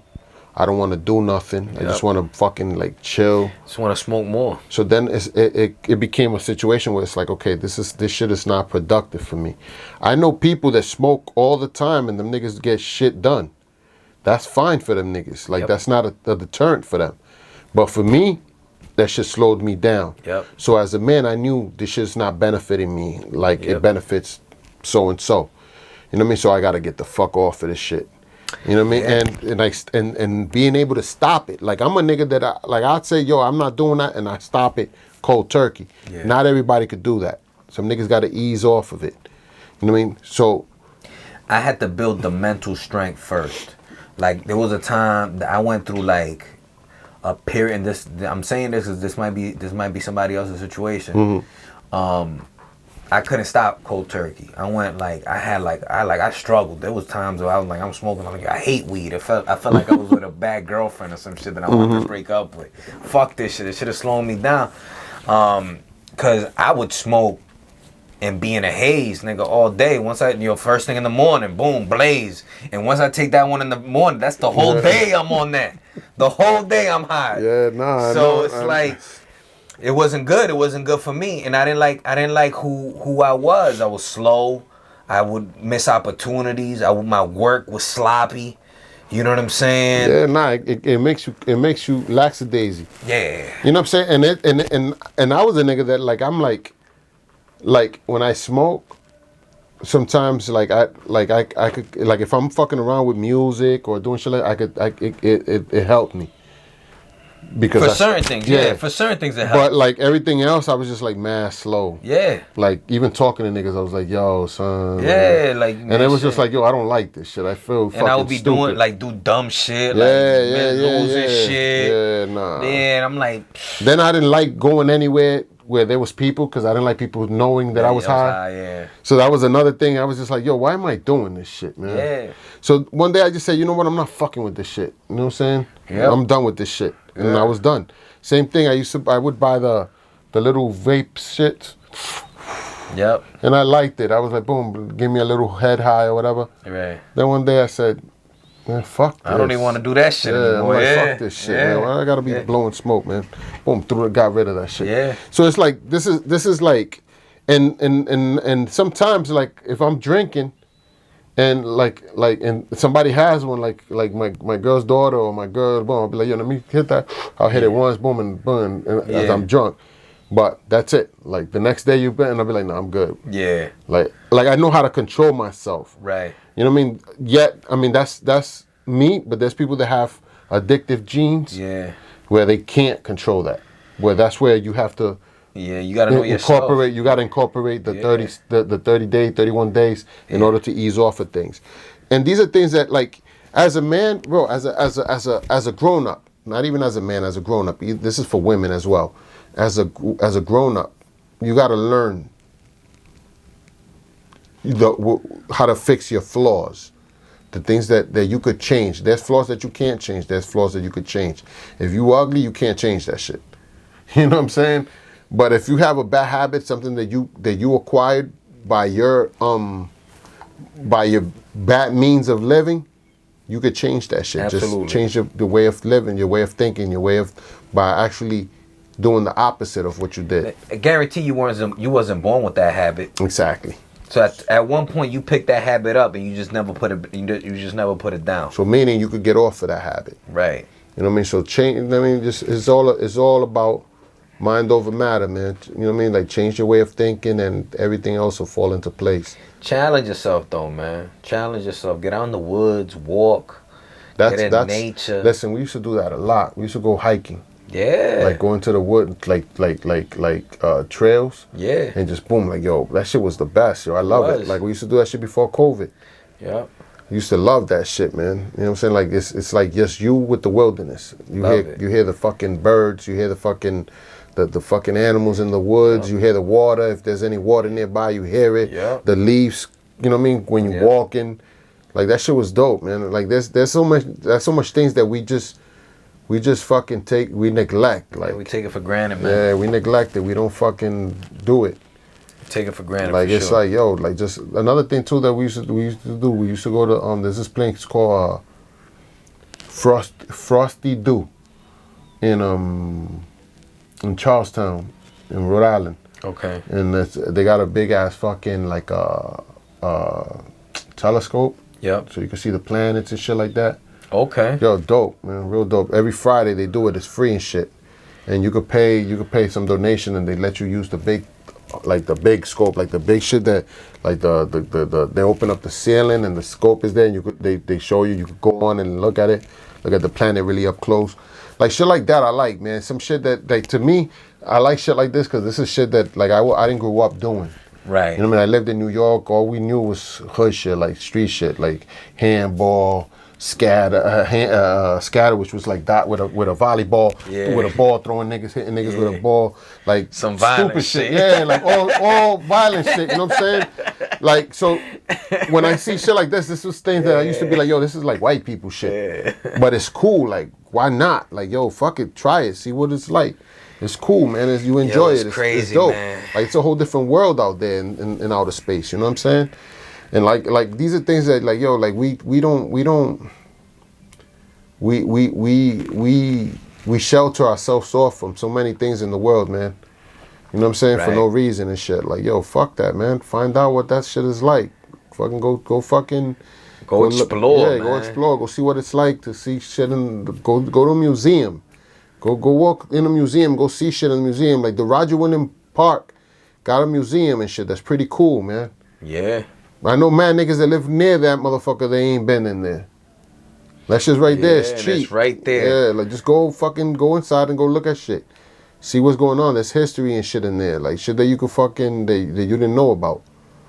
Like go for a ride. Go to other states. Go to Connecticut and go see what's in Connecticut. Go to Norwich, Connecticut. Norwich, Connecticcut is nice, man. That shit is like there's mad shit everywhere. Like going back in time over there. There's like mad shit everywhere, man. There's Sturbridge Village. That shit is like a fucking like the colonial days. Okay, when niggas are shooting guns like with black powder. Yeah. You know what I'm saying? And you got the fucking the blacksmith making swords and shit. Like we went to that shit and I was like, yo, this shit is dope. Like I was like, I like this shit. Yeah. Like these niggas tell you about history with the guns and go up to Salem, man. Go look at Salem. Salem is not Salem that is far. Dope too. Salem is kind of ill. Yeah.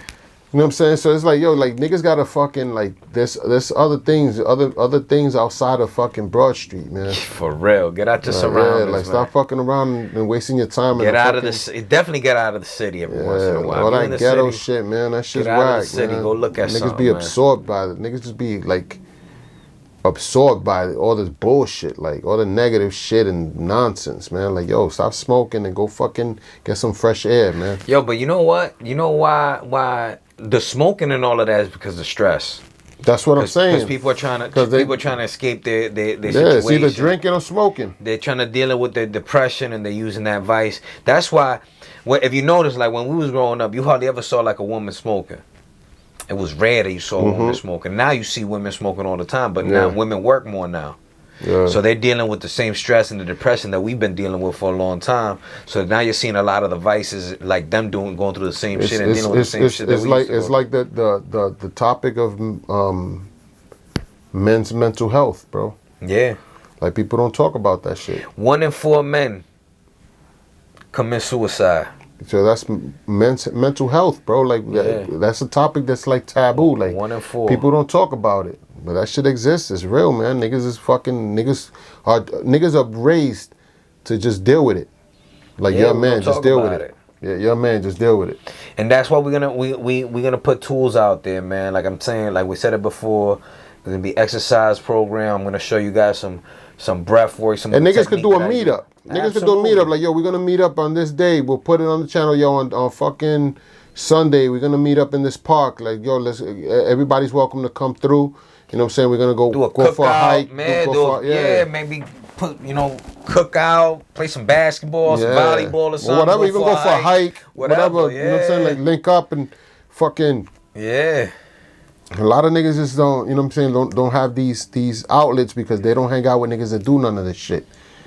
So you gotta fucking change your atmosphere, man. The people you roll with and shit, man. You gotta fucking, in order to create change, you gotta change your normal routines. You gotta change the people that you're normally around.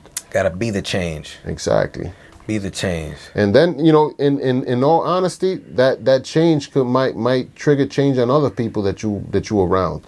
Maybe them niggas that you around already want change, but they don't go after it because they're afraid of losing what they already have. Like, yo, I got my boys. These are my niggas. If I fucking start doing something different, these niggas are gonna cut me off, and then I'm not gonna be able to. I'm not gonna have nobody to hang out with. So while you doing it, might spark an interest in your other boys, and other niggas might end up doing the shit, and you might create a whole fucking catapult of fucking niggas changing. You know what I'm saying? So it's like you gotta do different, man. Like when I stopped hanging out with niggas, I know niggas was like, damn, this nigga was on some shit. Like, this nigga don't be coming through. Yeah. Like, he don't fucking, niggas be on some more like, yo, this nigga thinks he's better than niggas. Cause that's the first thing niggas start thinking. It's like, yo, this nigga think he's better than niggas. It's like, yo, I don't think I'm better than anybody, my nigga. Yeah. I just don't want different. I just want different, bro. I'm tired of the same shit. Like, just cause you comfortable doing the same tired routine of seeing the same thing, doing the same thing. Like you born to live, my nigga. I want to have some different experiences. There's places in the world that I still want to see. I got a bucket list of things I want to see in the world, man. Niggas live a goldfish life. Goldfish. Straight up, like you circling in the fucking bowl all day, bro. Yeah. It's goldfish life. You said goldfish. I thought you meant goldfish like the fucking card game. Nah. Like a goldfish, like a fish in a bowl. Like niggas be going, you know that them shits fucking, they have short-term memory. Right. So by the time they swim around once, they forgot they swim. Yeah. So that bowl is infinite for them. They think they're going in a straight line. Yeah, they don't know that, yo, like I just did this shit already. Yeah. So to them it's like, yo, it's like boom, like I'm swimming in the ocean, my nigga. Yeah. Ain't that crazy, wild. bro? That is wild. So now when you think it's like, yo, we live a fucking goldfish fucking life, bro. We stuck in the same, like, for us is, yo, we're gonna go to Broad Street, go walking up on Broad Street. Yo, I'm gonna go see this nigga, boom, let's go to the pizza place and chill over there, and then from there we're gonna go meet up with this nigga, smoke a blunt, and go up and down Broad Street. Like, yo, my nigga, like, there's other things, like, why, get out of Broad Street, go to Newport. Go to Newport. Go walk the beach on Newport. Take the fucking shoes off and your socks and walk the fucking sand on Newport. Yeah. Go to 41 steps or whatever the fuck that thing, 40 steps or whatever in Newport. Go walk the fucking thing. Go see the water. Smell the water. See the thing. To get some sunlight. Exactly. Without having to worry about, yo, some niggas gonna come through and shoot this shit up, or some niggas gonna fucking try to rob me, or some, you know what I mean? Like, yo, my nigga, how can, like, you niggas live in a constant state of fucking a threat. Right. You know what I'm saying? Like, that shit is like you in wartime, 24/7. Yeah. Like, why, bro? Like, why would you want to live like that? Yeah, exactly. On that note, until next time, OG Talk Media, you already know. Keep yourself focused and determined and make changes, you know what I'm saying, for better. All right, with that being said, see you next week. We out. Y'all be safe. Later. Ya tu sabes.